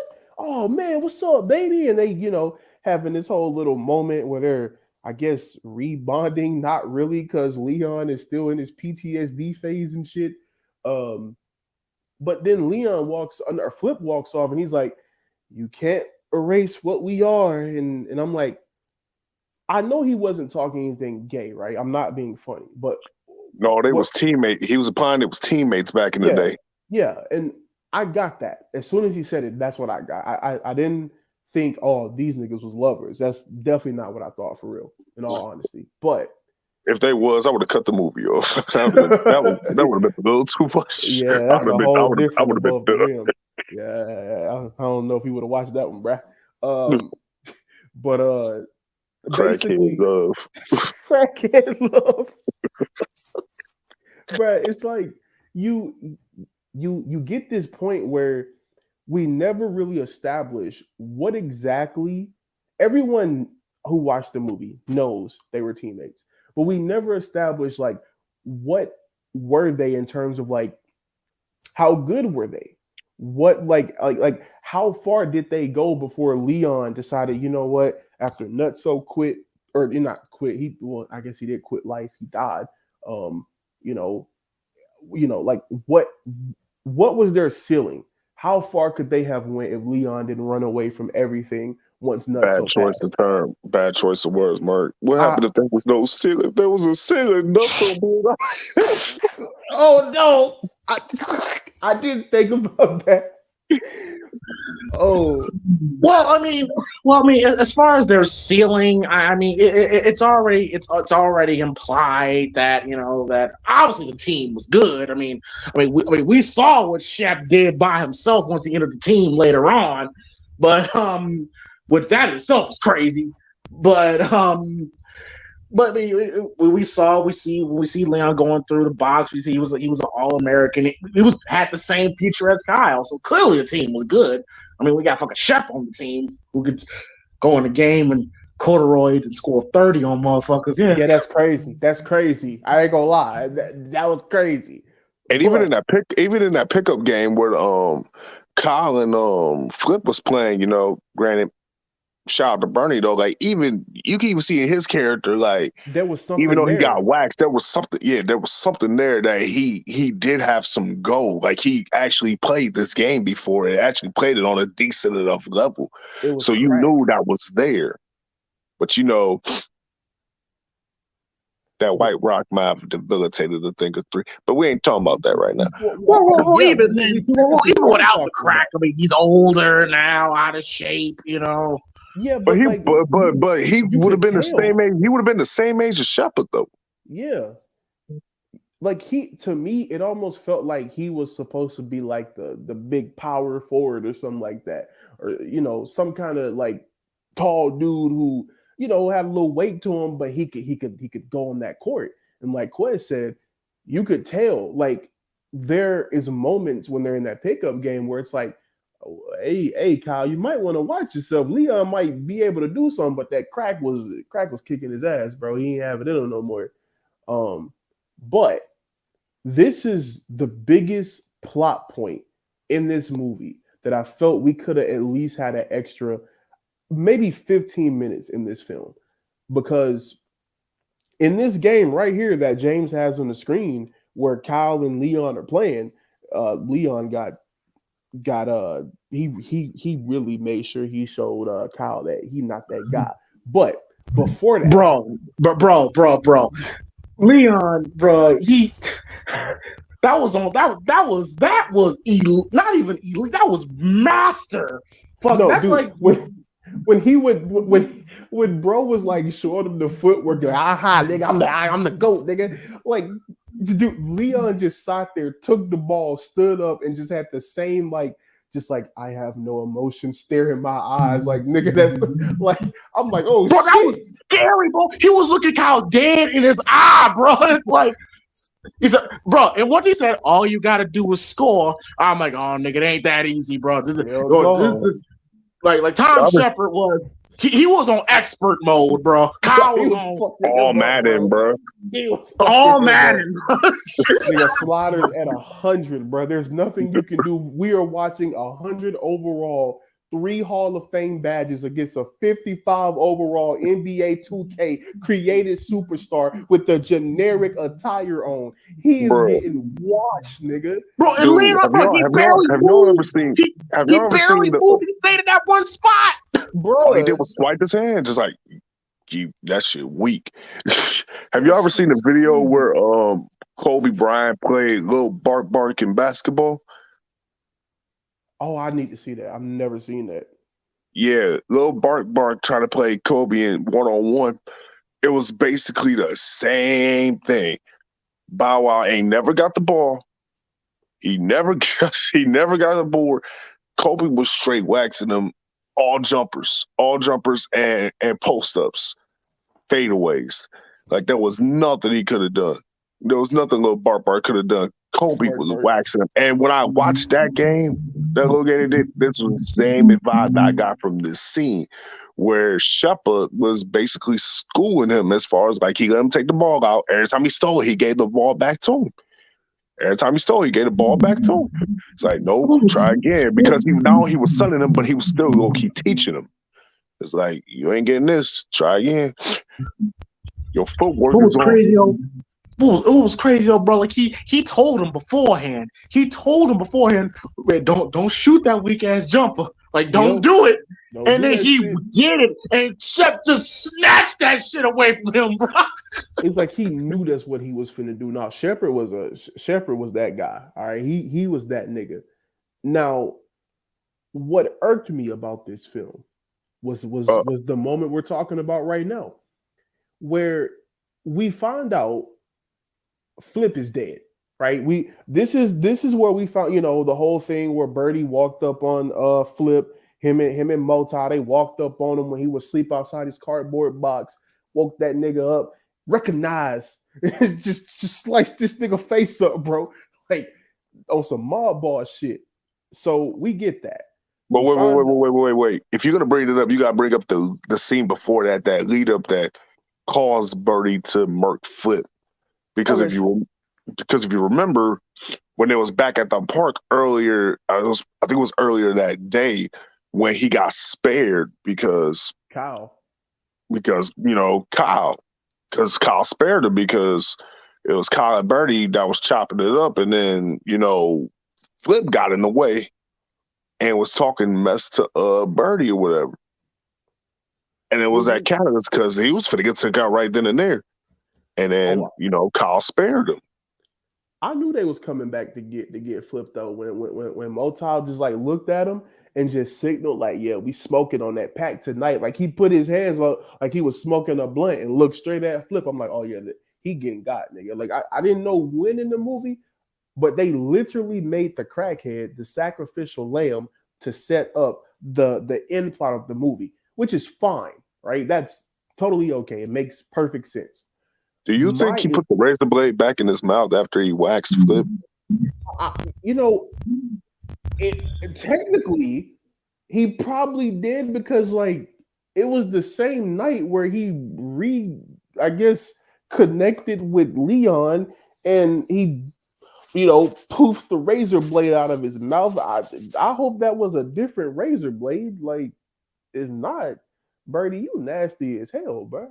I didn't even go hold you. And interesting enough, in that while we're talking about that, saying interesting enough, that conversation was probably the most dialogue Leon gives Tupac in that scene. Like, what the fuck you want from me? Like, yeah. We tell you did a good job, pat you on the ass, help you with your homework. Like,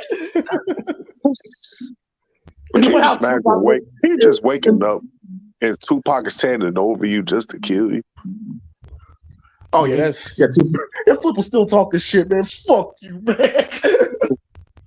Like, but Mark, to bring us back to Shep though.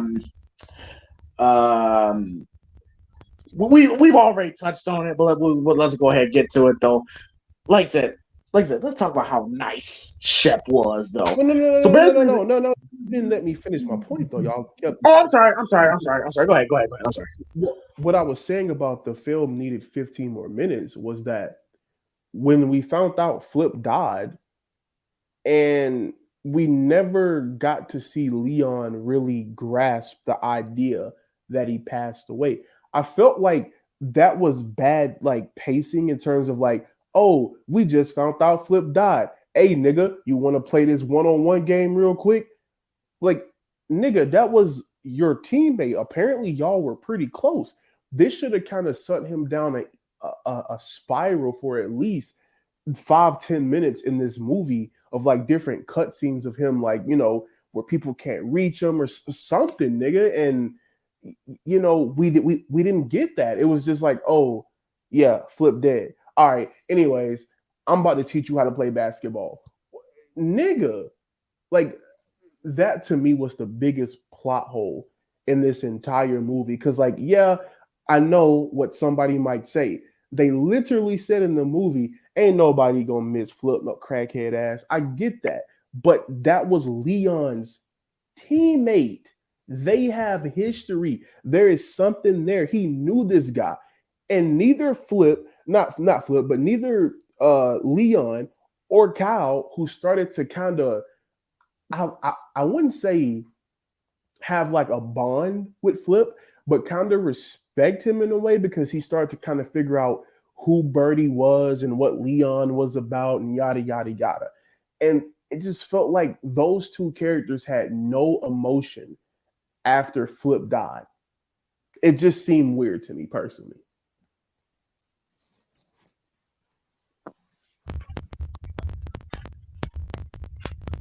Agreed.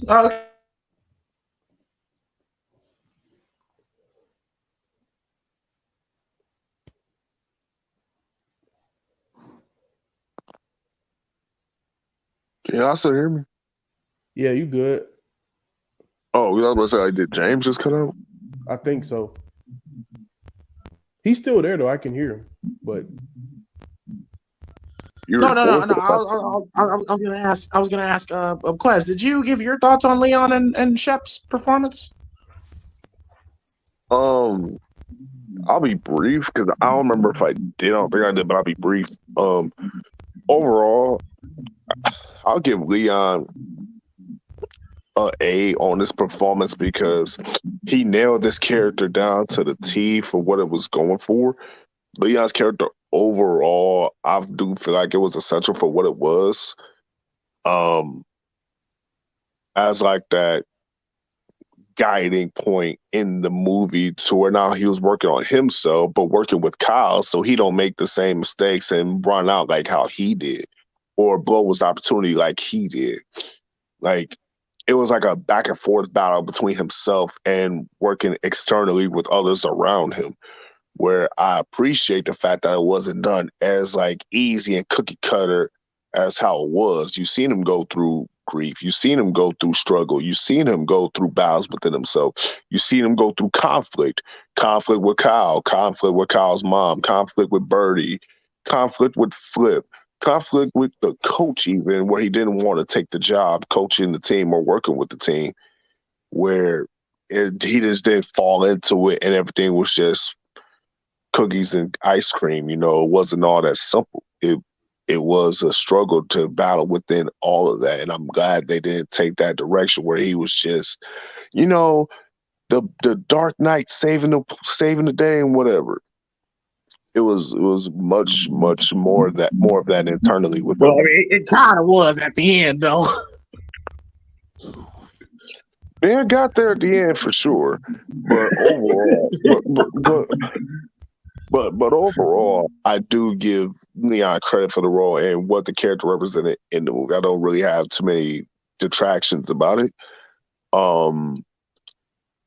I do agree to an extent with what Marq mentioned as far as there wasn't really a lot of background onto what happened following the accident. Like it was applied to like papers or whatever, like in a paper that he still kept in his apartment or wherever he lived. Like he said, those newspaper clippings of that night, but it wasn't ever articulated as such. Like what happened to Leon after that? What happened to him after that fall? Did he go to jail? Did he just run away? What was going on with him after that? Or is it just related to the allure of just his disappearance and nobody truly knows? Nobody really knows what happened because he wasn't there and then he just came back into town out of nowhere. Or maybe his coach knew because that's why he was able to track him down. But even the coach didn't articulate anything and didn't explain nothing. So I do agree that should have been articulated more and understood that focal point of like what happened to him. Why did he leave? Where did he go? Why really come back to the city that he left for over a decade? You know, what was really going on? So that I do understand like that plot hole that was in there, like for character purposes. And what kind of player was he when he was in high school with Nutso and with Flip and all them? How was they really running it? Yes, it was implied that they was a solid team, but how far do they all really go as players? Because you could easily say that implied with Flip, was he like the Nutso to him as well? Like, were they all great? Or was he like the Marlon character where he was just all right? And then he could just drain a rainbow jumper every now and again, but he was trash too. But you don't know because it wasn't articulated. I feel like that would have been something that would have been appreciated as more of a measure. But overall, Shep understood the character for what it represented. Shout out to Leon for killing that role as well. I think that's all I got to say about the matter. And real quick, I just want to shout out the chat real quick. You guys are live right now. Appreciate you guys tuning in and watching. John Jay's keeping posted on the coverage. Shout out to Oblivion. He just hopped in. How do you keep a blade in your mouth? Yeah, keep the razor blade under the tongue, you know, just in case. What up, Wyatt? Yeah, that shit you learn in prison. Yeah. But the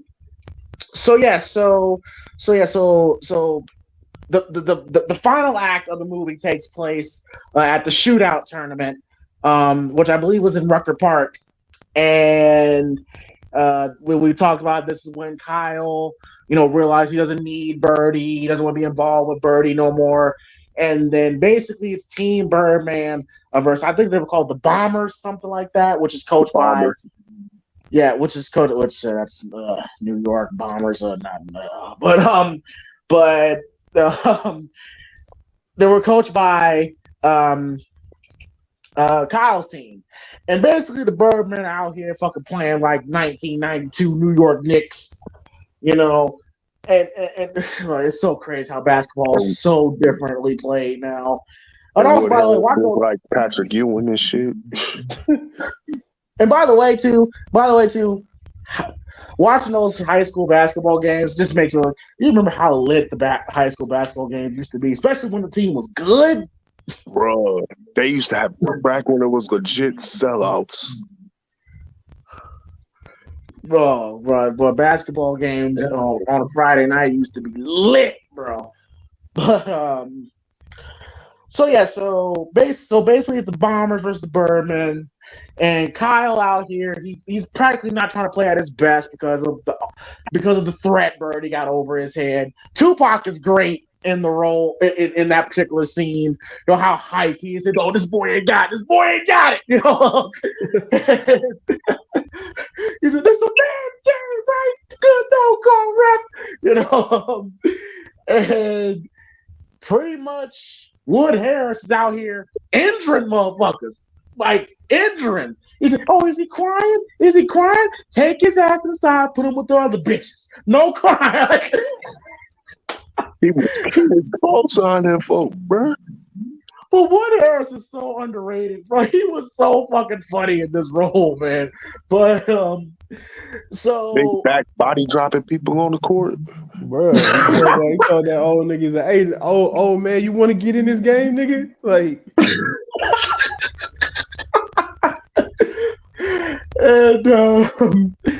and so basically, like I said, they're out here playing like the Detroit Pistons of the early '90s, and Leon comes in because Coach Howlands don't have no players. He says, "Put me in, Coach." And Tupac is great. He knew exactly what was going to happen.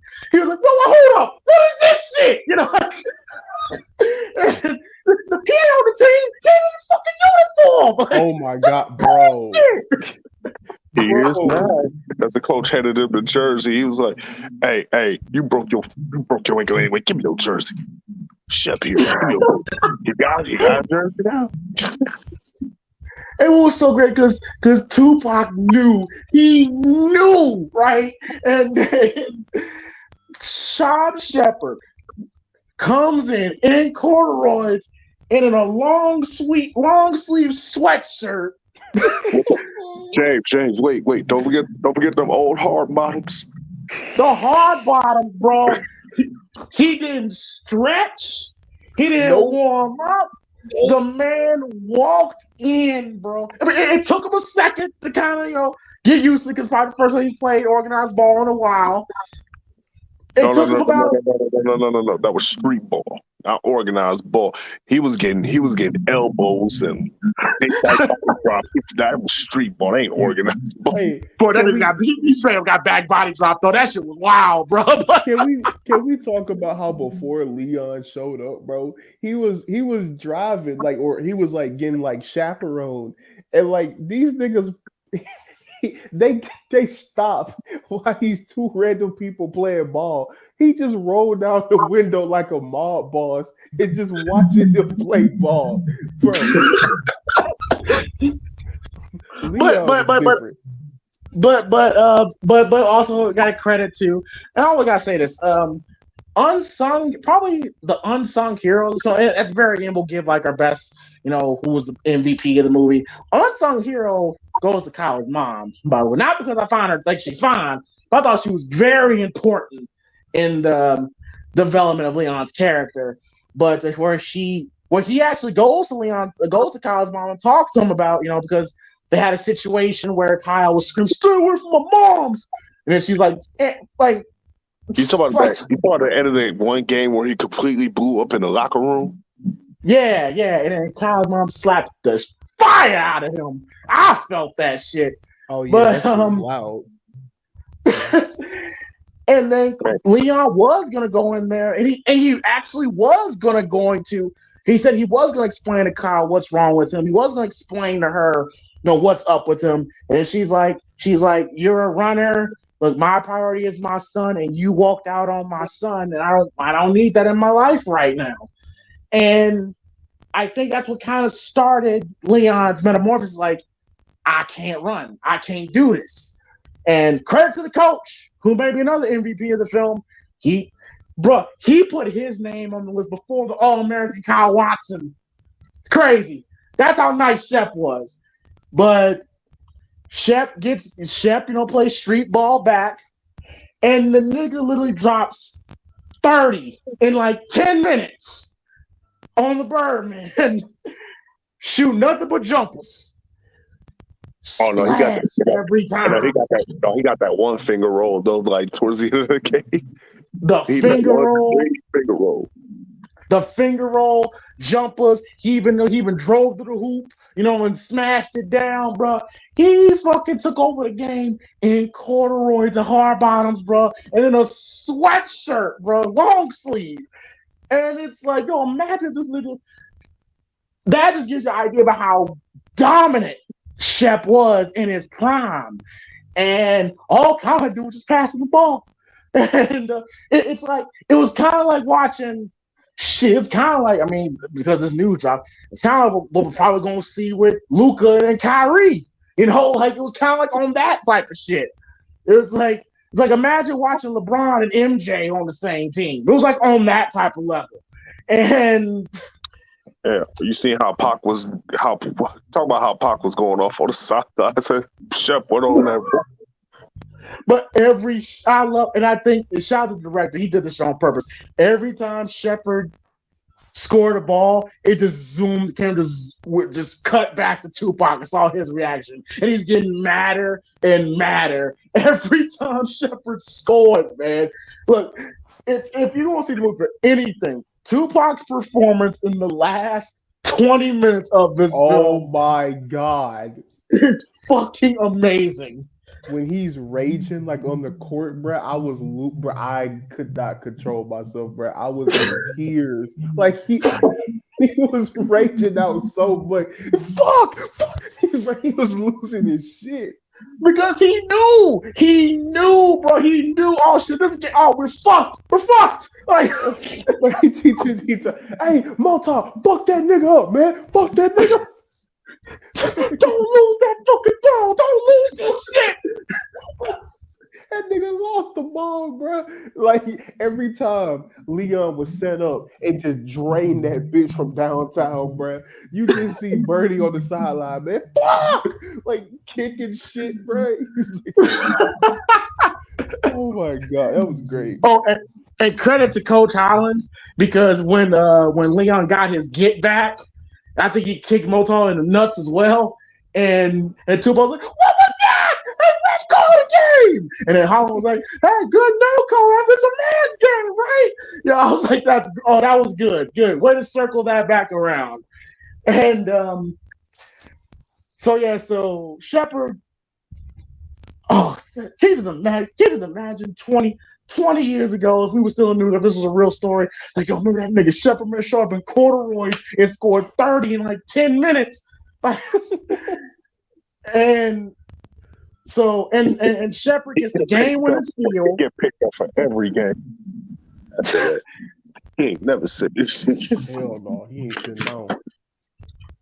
So Shepard gets the game winning steal and gave an alley-oop to Kyle. Kyle got the game-winning shot. And that's what leads to Tupac sending Motar to kill Kyle. And Shep takes a bullet for Kyle, which obviously, adds another layer to their relationship. Oh, hold on. By the way, did we... Once again, maybe I missed something, but this is another gripe I had with the movie. Maybe they felt like it did not need to be explained. Did Motar die when he got shot? Like, what happened to him? Yeah, he died. He died. Okay. That boy was gone. Bro, he got shot with that little baby ass gun.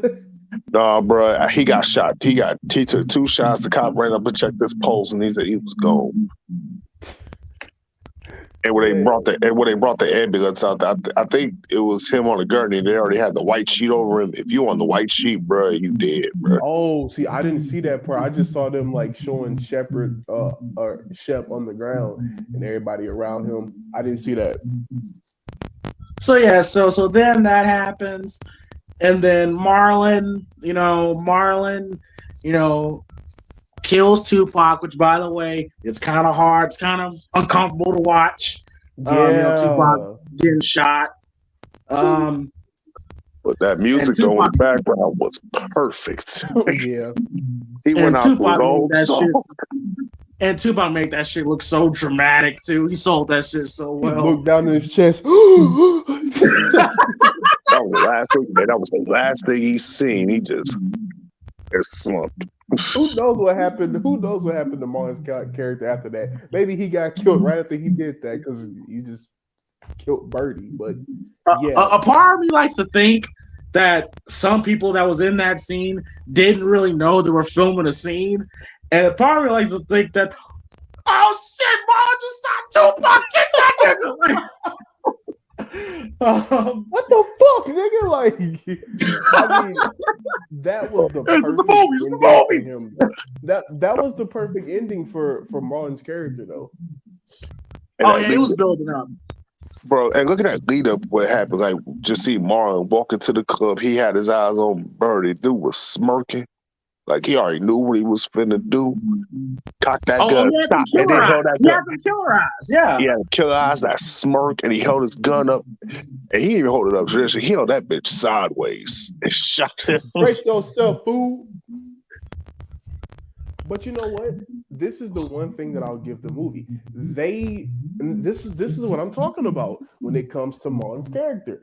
He had the most clear direction in the film because leading up to this, and I'm not gonna go all the way back because I already touched on the beginning and stuff. But when he was getting picked on in the club when they basically were giving Kyle like his new shoes and all that stuff like that. That's when we got Marlon trying to like explain like, yeah, hey baby, I'm trying to be on the team, and then Birdie's like, you nigga, you motherfucker, you can't read college, the fuck, and they just laughing at him and shit. They go downstairs and then you just see Marlon's character talking with Kyle, and Kyle's like, yo, bro, man, fuck Birdie, bro. You got to stand up for yourself, man. And he's like, yo, you saw what he did to Flip. Flip is a nobody. Imagine what he do to me. You know what I'm saying? And it's like, damn, you're right. And that moment turned Marlon's character like a complete 180 because it was like he remembered what Kyle told him about, yo, you got to stand up for yourself. You got to be your own man and stop trying to like please Birdie and Motar and all them. And it's like, oh yeah, after Motar just passed away, I ain't got to worry about him in the way now. I can get right to Birdie. Birdie think I'm dumb as fuck. Like I ain't going to do nothing to him. He ain't going to even suspect me pulling up on him with the gun like that. To me, it was... Even Tupac's face when he saw Marlon coming up, like he was like, the fuck you doing here? Yeah. It was like, oh yeah, it's fucking Bird. It's fucking Marlon's character and shit. I always forget his name. That's why I just keep saying Marlon's character, by the way, to anybody who's watching this. I think it's Boogaloo. But it's like that was perfect. Like they wrote that character so perfectly. And let's not forget, and when we got to the final game of all games, and James had just showed the picture, Marlon pulled up in the most outrageous shit ever. Bro got one knee brace on with the leg pulled up, the other one down, and he just got like this little powder, bro. He's poured it all over his hands, nigga. Like it's just, I don't know. He was great. I love the Boogaloo character in this film. I'm sorry. And what was your thoughts on that whole third act of Birdman acting like a fucking like a 90s basketball prison team, and Shepard's doing the fucking John Cena run-in, and what was your thoughts on that whole situation? Quez and Marq. Shep Cena, bro. Let's get the work, Stu. I mean, like, bro, Shep. Wait. Was Skip Stu? His name was Flip. Whoa, Flip. Was Flip Stu? Was Flip Stu and then Shep Cena? I mean, yeah, because technically, Flip, nobody's seen Flip. Technically, people didn't even really know he was around anymore. So technically, he was invisible. Well, actually, Flip would have been Cena, and Shep would have been Stu. Technically speaking. Just want to point that out. Cena did get attacked at a nightclub, by Carlito and his goons. Flip did get carved up by Birdie and them. I'm telling, there's a lot of parallels there. Just saying, there's some parallels. Thoughts on the third act, bro? Okay. So this was probably besides most of the interactions that we seen with Mota and Birdie, which not Birdie, but Boogaloo, which I thought like those two had the best interactions usually throughout the film. But this was probably my favorite act in terms of like just everything. The finale to me was probably the better act. There were a couple scenes in there that were funny, like Shep pulling up with the whole suit on and shit. Like I don't get that. He's just that guy, basically, is what they told us. I like how the moment when Kyle left his team and he wanted to go join back with his old team, you got the other just random guy that like, yeah, I'm the point guard. I run this shit. And then Kyle just pulls up. He's like, hey, yo, coach, do you need another man? He's like, actually, yeah, I do. And the guy's like, nah, nigga, you gonna be on the bench, nigga. Have fun. It's like, nah, nigga, you gonna be on the bench, all right? Because Kyle, that nigga, he learned from Shep. The one problem, and this is me nitpicking, I guess you could say, but it does go back to the character and what I mentioned earlier is that it's crazy that we talked about how Birdie was telling Leon, I got mom in the position that she wanted to be in before she passed away. You upped and left. You didn't even care about us anymore. What happened to you, man? I built all this from the ground up. You could come back. You can work for me. All this stuff like that, right? Or not work for me, but like be partners. And he's building himself up like he got all this money and stuff. Now, they didn't have to do this, but I would have liked to seen it to kind of give a little bit more character into Birdie to show how desperate he was to win this game. I would have liked to seen where like maybe he was like, in the back when he was talking to Kyle about, hey, you either way you plan for me, because if you lose, I ain't gonna say nothing. But if you win, I'm gonna make sure that you don't go to Georgetown. I would have liked to seen where maybe after he saw that Kyle wasn't like listening to him, he could have tried to like pay off a ref or something like that. If he had that much pull and was literally that guy, you know what I'm saying? Maybe he should have been paying off the refs in that game. And this is what I'm talking about. So remember the whole thing about, we talked about Kyle and his aggression and how him being so aggressive was one of the things that was stopping him from possibly getting like a scholarship to go play basketball. I would have loved to seen where Birdie paid off the refs to where Motar and all of his guys could just like, get rough and like physical and like elbow niggas and shit like they were doing. But if Kyle's team did that, they would get penalized or something like that. I know it's street ball. Trust me, I understand. This wasn't like an official rule game, but you could have did something. You see Not what I mean? Just street ball, Mark. 90s street ball in New York. It is 90s street ball in New York. But you understand what I'm saying though, right? Because like there was points throughout this game where the refs was like, hey, break it up. That's too much. How come, like, so it kind of shows you that while it was street ball, there was still rules to this. And I think that could have really played into Kyle's anger and showing basically him showing Birdie that I'm not going to stoop down to your level, or something like that. I know it's kind of hokey, and then they would have had to have an explanation for that explanation. But they already had like 15 million storylines going on at one time to get to this point anyways. Having that in there would have gave more of an adversity for Kyle to like overcome to get to where he's at, because he never really overcame his aggressiveness on the court, right? Like in the first game, he got in trouble. The second game, he got in trouble. He was backstage throwing chairs around like it's the fucking Attitude Era. In the locker room, he was beating the shit out of that locker with that chair, bro. So I would have liked to seen where he would have composed himself and learned and like grew. And we didn't really get that. We just kind of had to be left on an open end that when we seen him in the ending playing for Georgetown, that he grew, but we never actually seen it. So we don't know if that makes any sense. But yeah, this was the best part to me. Act 3 was without a doubt probably the best part of the movie. We got a lot of loose ends tied up. We officially got to the point where Leon is dating Kyle's mom.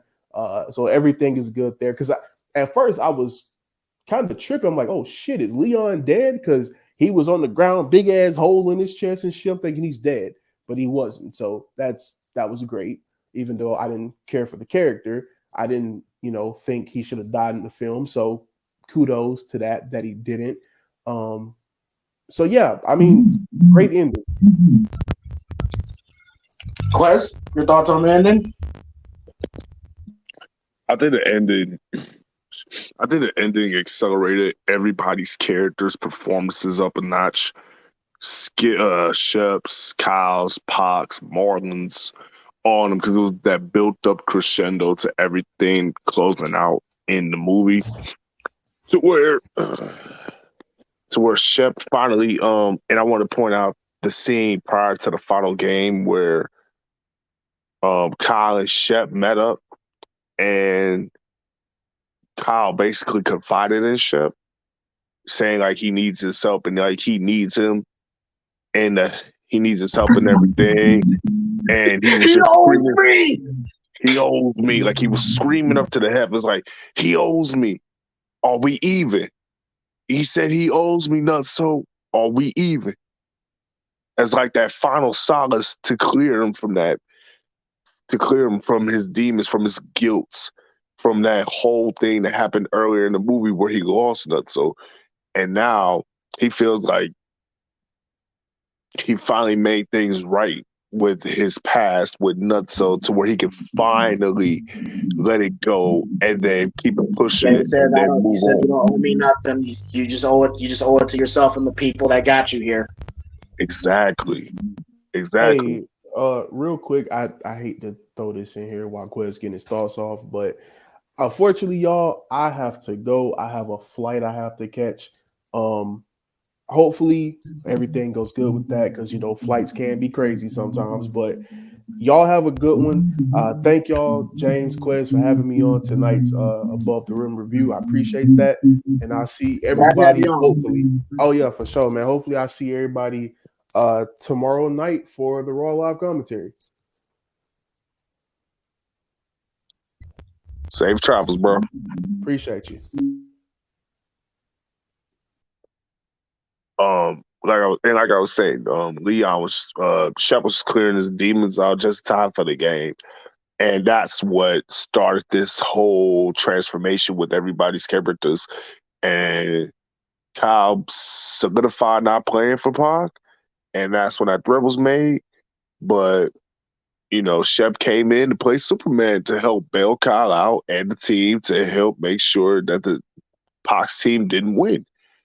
And, Leon got his Jesus Shuttlesworth on. He got his white man can't jump on. He got whatever basketball reference of a movie that you want to play. He was killing it. He got Steph Curry with the shot on. Wasn't missing. And then he even got Kyle involved as well too as a team player where Kyle was just passing the ball. He was feeding the high hand. Bro, he was splashing. He was splashing everything, bro.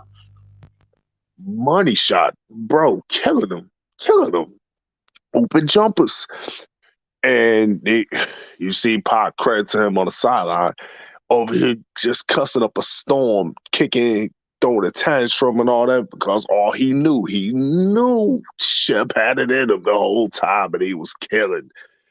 And then I like the game winner where he just finally gave the ball up to Kyle for that alley-oop finish, and that was a perfect shot ending. I mean, until the shootout. But other than that, great closing angle. Everybody did a great job closing their scenes as performers, as actors. Pac and Leon especially. And then, of course, Wood Harris went to go get the blicky, try to take Kyle out for making him lose all that money and that opportunity. But Leon selfishly. All right, sorry to cut you off, Quez. Sorry to cut you off, Quez. Oh yeah, I keep forgetting it's a brand new channel. I'll get mods in. Yeah, we had a pervert in the chat, but you good. I gotta take care of. Go ahead, Quez. Okay, cool. Oh God, yeah. Excuse me. Yeah. Leon came in with the save. Took the bullet for him, and Wood Harris grand opening, grand closing, and then you see transition to the next scene with the at the club, and Pac was. I don't know if you guys seen this like how I seen it, but like Pac was down and out, like. He wasn't in the best spirits. He was still down about the game. He was drinking his sorrows away, in my opinion, from what I observed. Like he was just drinking, just like down. Like he lost his right hand. He was depressed. He lost money. He lost his right hand, which was his best friend. He ain't have a brother. He didn't know what to do. And then when worse came to worse, this man Marlon made the infiltration. Just pulled up, got his get back, one to the chest, and that's all it took. And next thing you know, Kyle got a game winner at Georgetown. But can you imagine Marlon on the set when he got that script saying, I gotta kill him? I'm killing Tupac. And then he go right, and then he flip right, and then he flips right back around. Just imagine going back to the Wayans brothers and said, like, yo, Sean, you won't believe this. I just killed Pac, man. What you talking about? I just killed Pac in my movie, son. Not something you should say out loud, but it's still surreal to see Marlon Wayans shoot Tupac. It's still surreal to look at. For real, but it was believable too for the way Marlon acted his way into that scene, like a shiesty dude, like walked in, infiltrated, smirk and everything. I was locked in on Pac the whole time. Pulled out the gun, held that joint sideways. That was a gangster kill. One to the chest. That was all it took. Point blank too. Point blank. All I needed was one shot. And it wasn't no overkill. And just Pac just felt the wound. He just looked down in disbelief and then just gone. Just gone after that. It's like, always for Tupac, always for the theatrics, man. So credit to him with that scene. He acted that very well too. But overall, great closing end to the film. And they put a nice little bow on it where Kyle got to play at Georgetown after all and got to help set his team up for the game when it shot. And you seen his mom and, Leon chilling at the diner watching the game, supporting him the whole way and everything. No question. Okay, all right, okay. Does Kyle mom look finer with the straight curl hair or with the braids? Which one do you like more? Braids. Okay, all right. But that's just personally. Okay. I prefer with the straight, with the straight curly hair. But yeah, I see your point though. Can't go wrong though. You can't go wrong. Well, even Marlon, even Marlon thought she was fine. But she said, "Yo, my fat ass, man." Hey, shout out to Oblivion. Oblivion made his way through our stream as well. Shout out to you, Oblivion. He said Marlon had that drip. And Perk Detective made it through. Zelix Leo OG made it in. Oh man! Oh, and real quickly, because we didn't talk about Kyle. You did too. Kyle, played by, which by the way, I don't know if you knew this, Quez, but actually, Duane Martin is a legit ball player. So much so, he was drafted to the Knicks at one point in time in his life. undrafted. I don't think he played a single game, but it's kind of like a masterpiece situation where he was drafted to the NBA for a hot second. But they say Duane Martin is legit nice with the Rock, and you could tell, obviously in the film, because you easily could have added somebody could have been like a body double, that was doing all the handling. But they said that was all Duane Martin. So hey, salute to Duane, man. But, yeah, that was legit. Yeah, that was legit him. I didn't know he was. I didn't know he had an opportunity to be in the league or whatever, but he did have the skills for sure. And yeah, you can find his stats when he went. I think he went to New York University. You can find his stats. I think he was like top 10, scored the top 10 most points in the college. Like he was doing his thing. Like he's a legit ball player. So salute to Duane. I had a Tisha joke, but I'm probably gonna save that. Yeah, now's not the time, man. Now's not the time, man. Marlon had his TV show, but he was in the NBA. Like,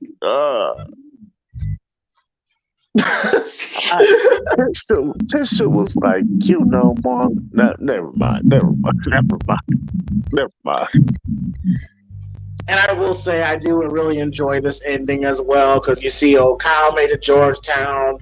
Shep is alive, and then Shep, looking like a proud father, because you can say he's kind of living vicariously through Kyle in this moment. And it's kind of safe to assume that he is going to take the coaching job. He's finally passed through his troubles. Like, that's why I kind of say that the focus is Kyle, but I think really the focus is truly Shepard and his metamorphosis, his arc throughout the film. But all right, so awards. We'll go awards, and we're gonna end with who in the panel could play who. So Quez. Who is your MVP of the film? Most valuable player, huh?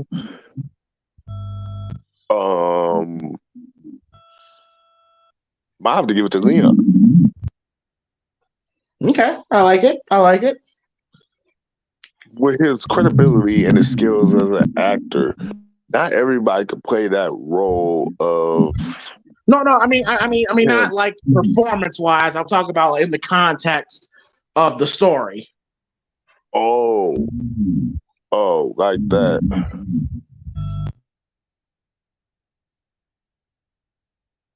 Still say Leon. I still say. Well, let me stop saying Leon. You could say, wait, what's his name? I was saying his name earlier, and Mark just kept calling him Leon. I was calling him Leon. Flip. Oh, Flip. Yeah. Flip. Yeah. Flip. Yeah. Flip was the MVP for me.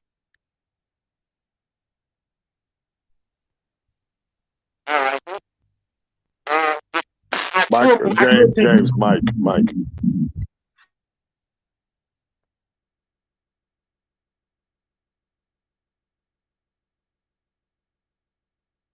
But yeah, I would say Flip was my MVP for the film.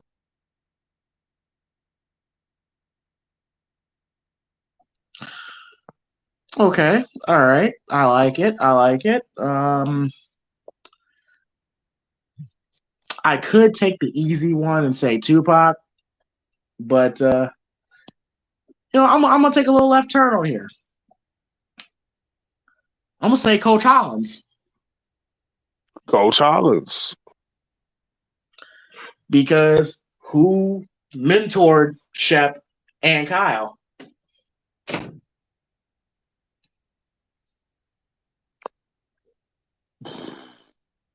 Well, you could say low-key Kyle had two mentors. It's just Coach could work with him, but he knew Flip was the right guy that can get through to him. Shep. Flip was Birdie Mac. Shep, I keep messing up. I was calling him Shep earlier. Now I was just Leon and the Flip.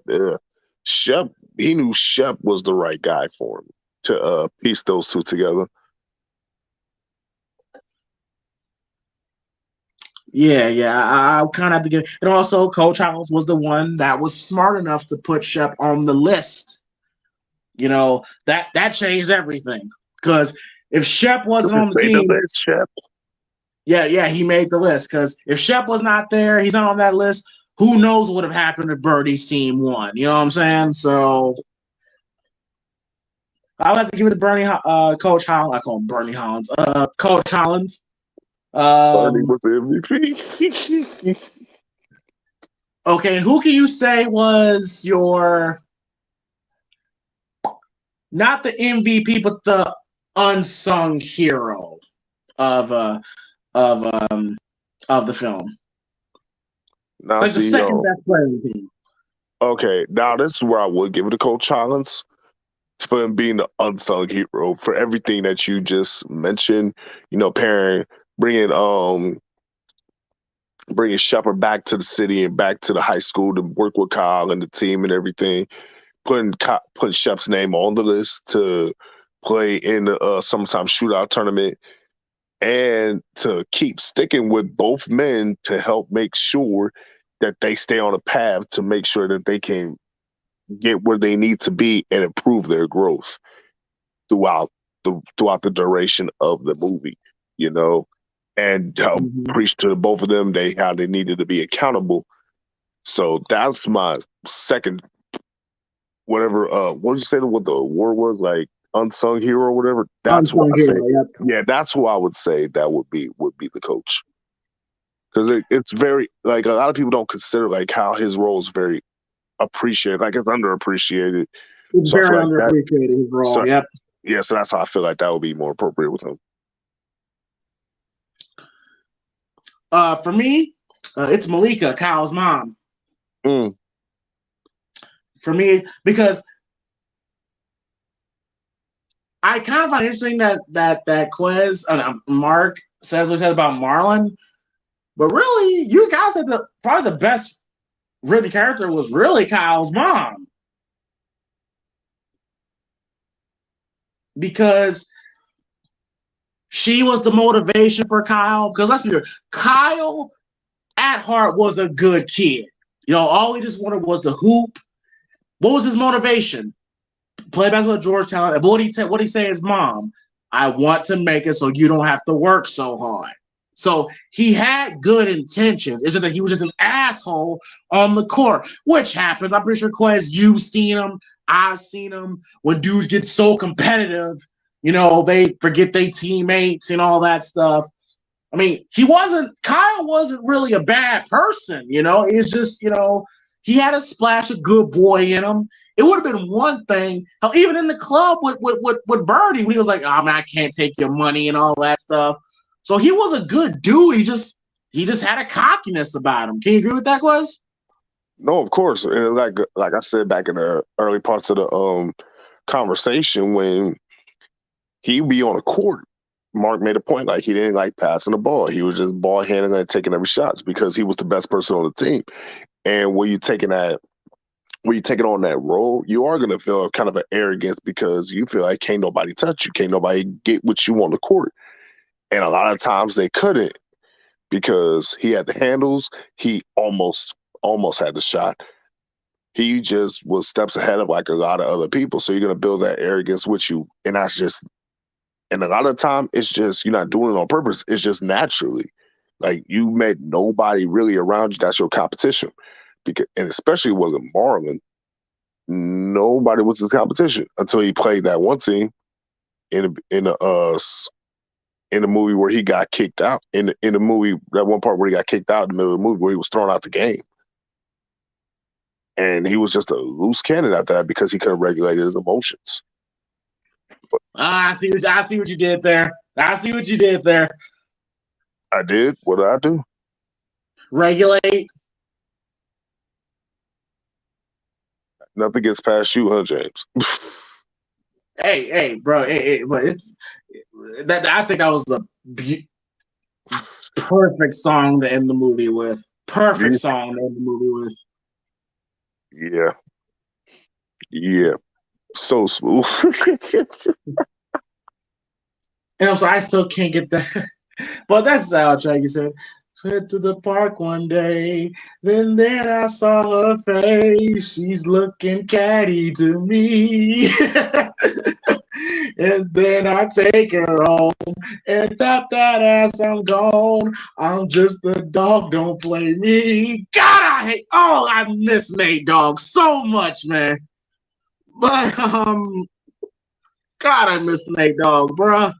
But Legendary talent. Never be another like him. Never. But so unsung hero, Kyle's mom for me.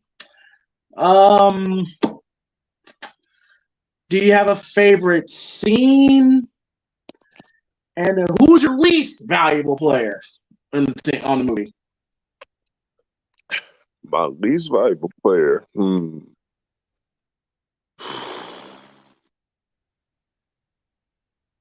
Who was really not that important to the movie? That's gonna be tough because a lot of everybody that was notable played a significant role. Yeah, you're right. Like, yeah. Like nobody that was in the movie that was just there. Like everybody was poignant somehow, some way into the storyline. Even you could even say Wood Harris's character, like that was the right hand man, that was the muscle, Who had skills too. He had skills too. Exactly. So I can't honestly give it to like a least valuable player or somebody that had like the least great performance out of everybody. Like, sure, some people were stronger performers than others, but it's not nothing where I would want to warrant that as the LVP, if you would, the least valuable player. Favorite scene, however, it would be the final scene, the final game, that basketball game. I'm right there with you.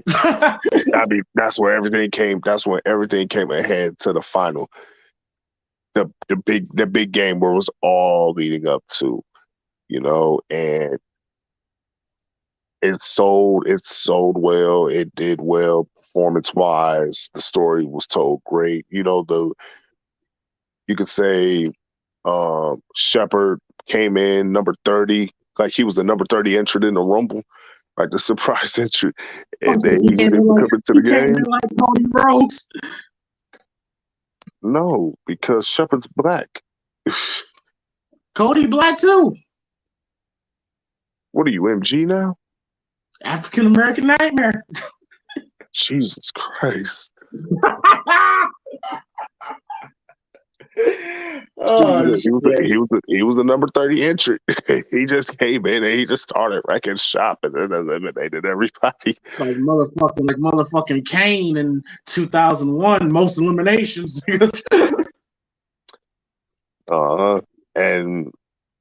And that final alley to close the show, and then Pac just going ham on the sideline.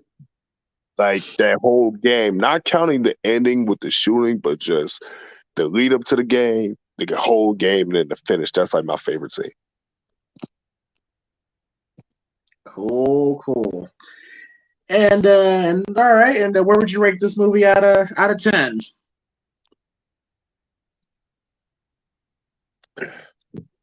See, before I give it a rating, I want to address the part where I said, like, when I go back to it, earlier when I first hopped on the review, when I was watching it again, I kind of realized this because people was telling me this over the years.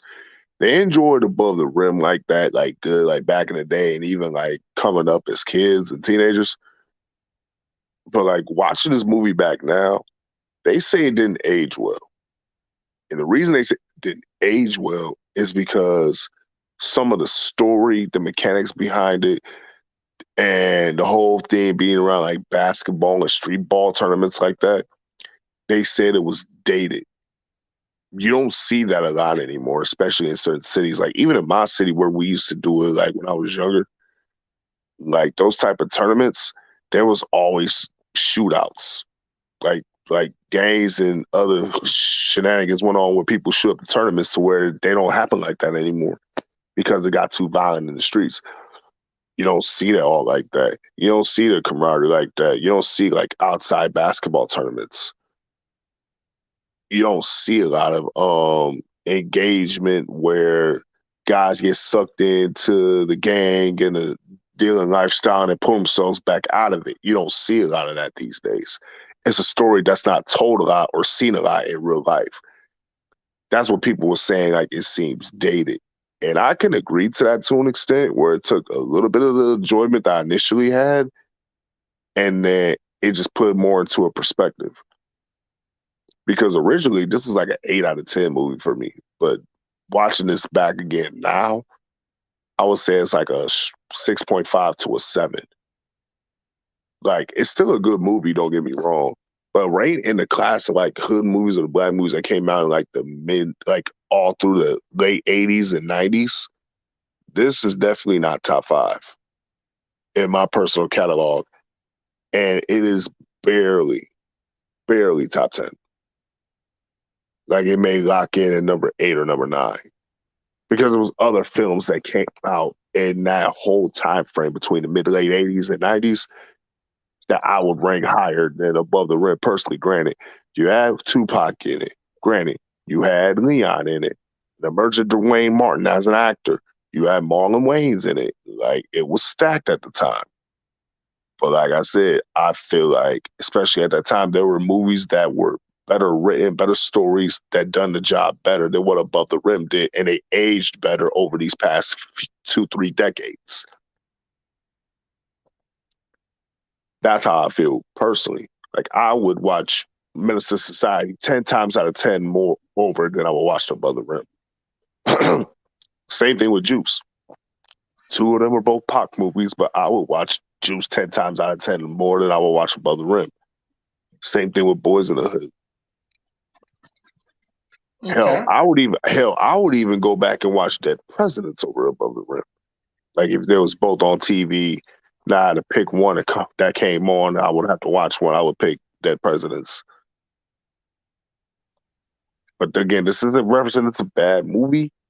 It's just where I rank it and what I like a preference of what I would gauge by, like what movie's better. You know what I'm saying? But it's still a good, solid movie, and I still enjoy watching it. So I'll say like a 6.5 or maybe just a solid 7. I'll say a solid 7. And Zelix Leo in the chat, he said same. But can you elaborate? Like, what part did you mean? Like, when you said same? I think probably it didn't really age well. I'm right there with you, Quez. I was gonna give it an 8 myself, but that nutso scene is so asinine. I'm like, you could ask it where he accidentally tripped or he fell. Just the way how that was done was just crazy to me. That brings it down to a 7, a solid 7. It was the nutso scene that dropped in a whole score point. Yes, it was the nutso scene. Because looking back on it, I'm like, I've never seen a backboard break like that, bro. His whole hand, bro. It's like, bro. That was ridiculous. The nutso scene took me out. Chris Brown. Oh no, that took him out too. Chris Brown had a more believable death and stomped the yard than this one was. Yes, he did. Man, like, I get they tried to give Leon Smith a reason, but you could have situations where he got shot or something. Like, Leon was talking shit, and then and then he saw his friend get shot. That could explain why he was so quick to jump on a couch, catch a bullet. Boom, quick fix right there. But they could have did that whole scene when it was nutso and some hood niggas playing basketball, and then Shaq Bishop was talking shit whatsoever, and one dude's got personal. Dude shoots nutso. He didn't do anything about it, and that's what led him to save Kyle. Boom! That would have made a lot more sense. But what do I know? I just thought about that. I just thought of that in just 10 seconds. God damn. But Oh, she said it was a Pac movie. Somebody had to jump off a rooftop. oh god damn it. And now my favorite part of these reviews. I mean, look at Poetic Justice. Nigga got threw out the bread truck. Oh, nigga, all right, so here's my favorite part. Here's my favorite part of these reviews. Who on the panel would be who? Oh, he was saying he was talking about the shootings of the basketball court. That's okay. All right, cool. Oh no, yeah, dude, yeah, you're absolutely right, man. Like back in those days, that was back in the block party era where everybody and their mom and daddy families, all them be out. Summertime, barbecues, cookouts, kids playing at the park, shootouts, and those happen. But tournaments, basketball tournaments that be out, like different rec leagues and school leagues and AAU leagues that would be out participating in these basketball tournaments throughout the parks and stuff like that. Those was the days. Like back when everybody in the community just could go out and kick it and have fun without having to worry about nobody trying to ruin a good time. For sure. But so Quez, who on the panel? If you had to cast this film, who would be who in Above the Rim? Okay, I'll start out with James. James, shoot, James, you would be Marlon. Marlon's character. I could see that. Because you the nigga that we at least like you be the homie that like you would rock with folk and then you have they back or whatever, and then you would be later find that be that voice of reason. And you know, when all said and done, with all chips on the table, you just snatch the opportunity and you just take somebody out. You know, I feel like you would be Marlon, which ironically you be the Pac killer, allegedly. MG's Wood Harris, because he's just that aggressive. I think that would make sense. Who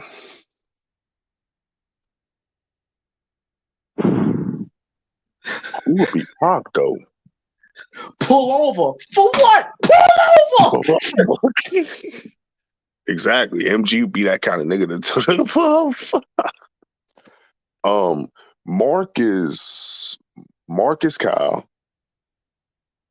Marq would be Kyle.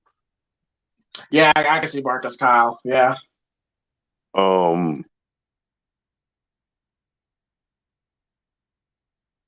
Danny would be Tupac.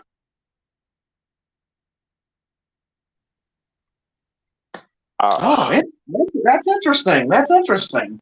Yeah, Danny would be Tupac. I would be Shep. Arlo's Nutso.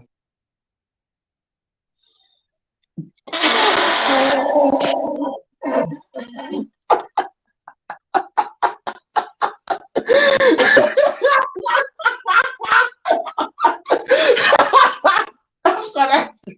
Arlo be the one that dies. What, I'm running out of people. No. It's okay. No. It's okay. No. Arlo's the coach. Arlo will be the coach. And then Josh is Nutso. Josh would be Nutso and Arlo's the coach. Okay, yeah, I would buy that. Yeah. So yeah, like I said, Arlo's the coach. Nutso will be Josh. Danny's Tupac. Marq is Kyle. I'm Shepard. MG's Wood Harris character, and you're Marlon's character.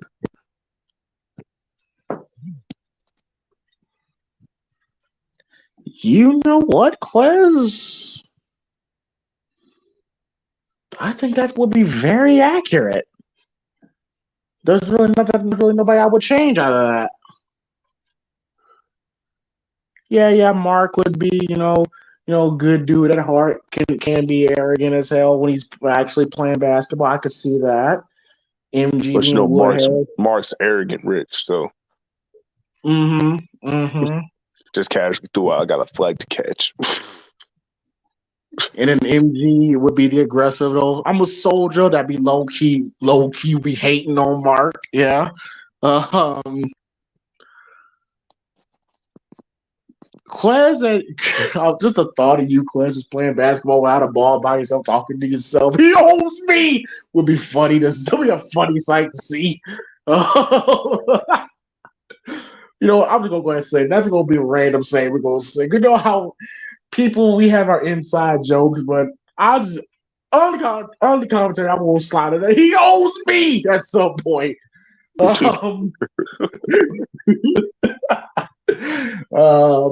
Okay, Danny as Birdie. Okay, I could definitely see they know him scaring Arlo get his money. Yeah. Wait, so you and Danny will be brothers? I guess so. Damn. I guess so. And then Quez, I can see you killed Danny. I would kill Danny. Yeah, you're right. Yeah. Quez, that's a very accurate. That's a very accurate casting. I'm gonna be mad at that. Damn. But we ain't got nobody for Flip though.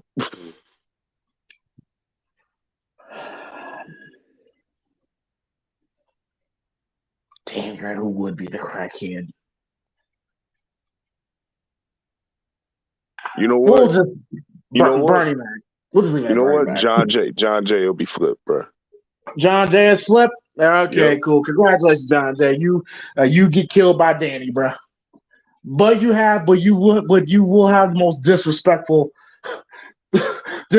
insult of all time, though, bro. So there you go. Cool, man. Well, that's going to conclude our Above the Rim review. That was really fun to go through this. And me and Quez's opinion, dope film. Marq wasn't the biggest fan of it. Man, Quez, he hated it. Yeah. Oh man, Quez, the only thing that sucks about you doing it on February is that 1 week is fucking Super Bowl. So we're gonna have to figure out how to do this next one. But the next one I kind of wanted to do, being that it would initially be on Valentine's Day week, I was gonna do. I plan to do a boomerang. Yes, boomerang. So me and Clay, we got to figure out how we could. Probably have to do it sometime during the week. Yeah, I got class during the week, so that would likely be no good. I'm just let you know this ahead of time. The only day that could potentially maybe work, and you have to give me some advance notice if you wanted to try it on a Friday, that would be you. If you want to try it like on a Friday or something like that, maybe that could work. But I have to open it up in my open things around, switch stuff in my schedule, or plan stuff ahead of time in my schedule to be available for Friday. Or sometime during that weekend, but other than that, during the week would be a no-go. Well, Friday would actually kind of be perfect because there's not going to be a Go Hound episode this Friday, so Friday is a very good possibility. This Friday? Yeah, let's try to aim for Friday. Okay. Yeah, let's try. Yeah, we'll try to aim for Friday. Because I know how much you've been looking forward to discussing this movie. Oh yes, I've been wanting to discuss Boomerang, for a minute now, man. That was a lot of fuck nigga shit in that film. But so yeah, James, you see what Zilix put in the comments?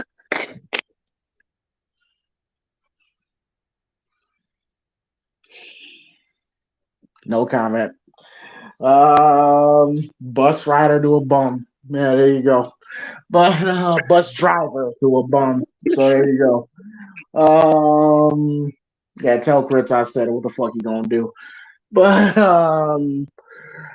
So yeah, so hope y'all enjoyed our Above Something the about Rail. some bunks or something, maybe. Oh, I mean, he is from New York. Get them teeth fixed, nigga. But yeah, so we'll see y'all Friday. We're gonna aim for Friday for Boomerang, starring Eddie Murphy, a young Halle Berry, young Martin Lawrence, David Allen Greer, and a fine but ain't shit Robin Givens. So that's gonna be fun to talk about. What a freaking lineup.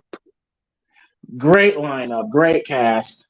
So yeah, so hopefully everybody has themselves a great week, great weekend, great Sunday. We'll see y'all tomorrow night for the Monday Night Raw live commentaries. And yeah, Friday will be Boomerang. And very much looking forward to it. Everybody have yourselves a good night. We are out. Peace. Peace out.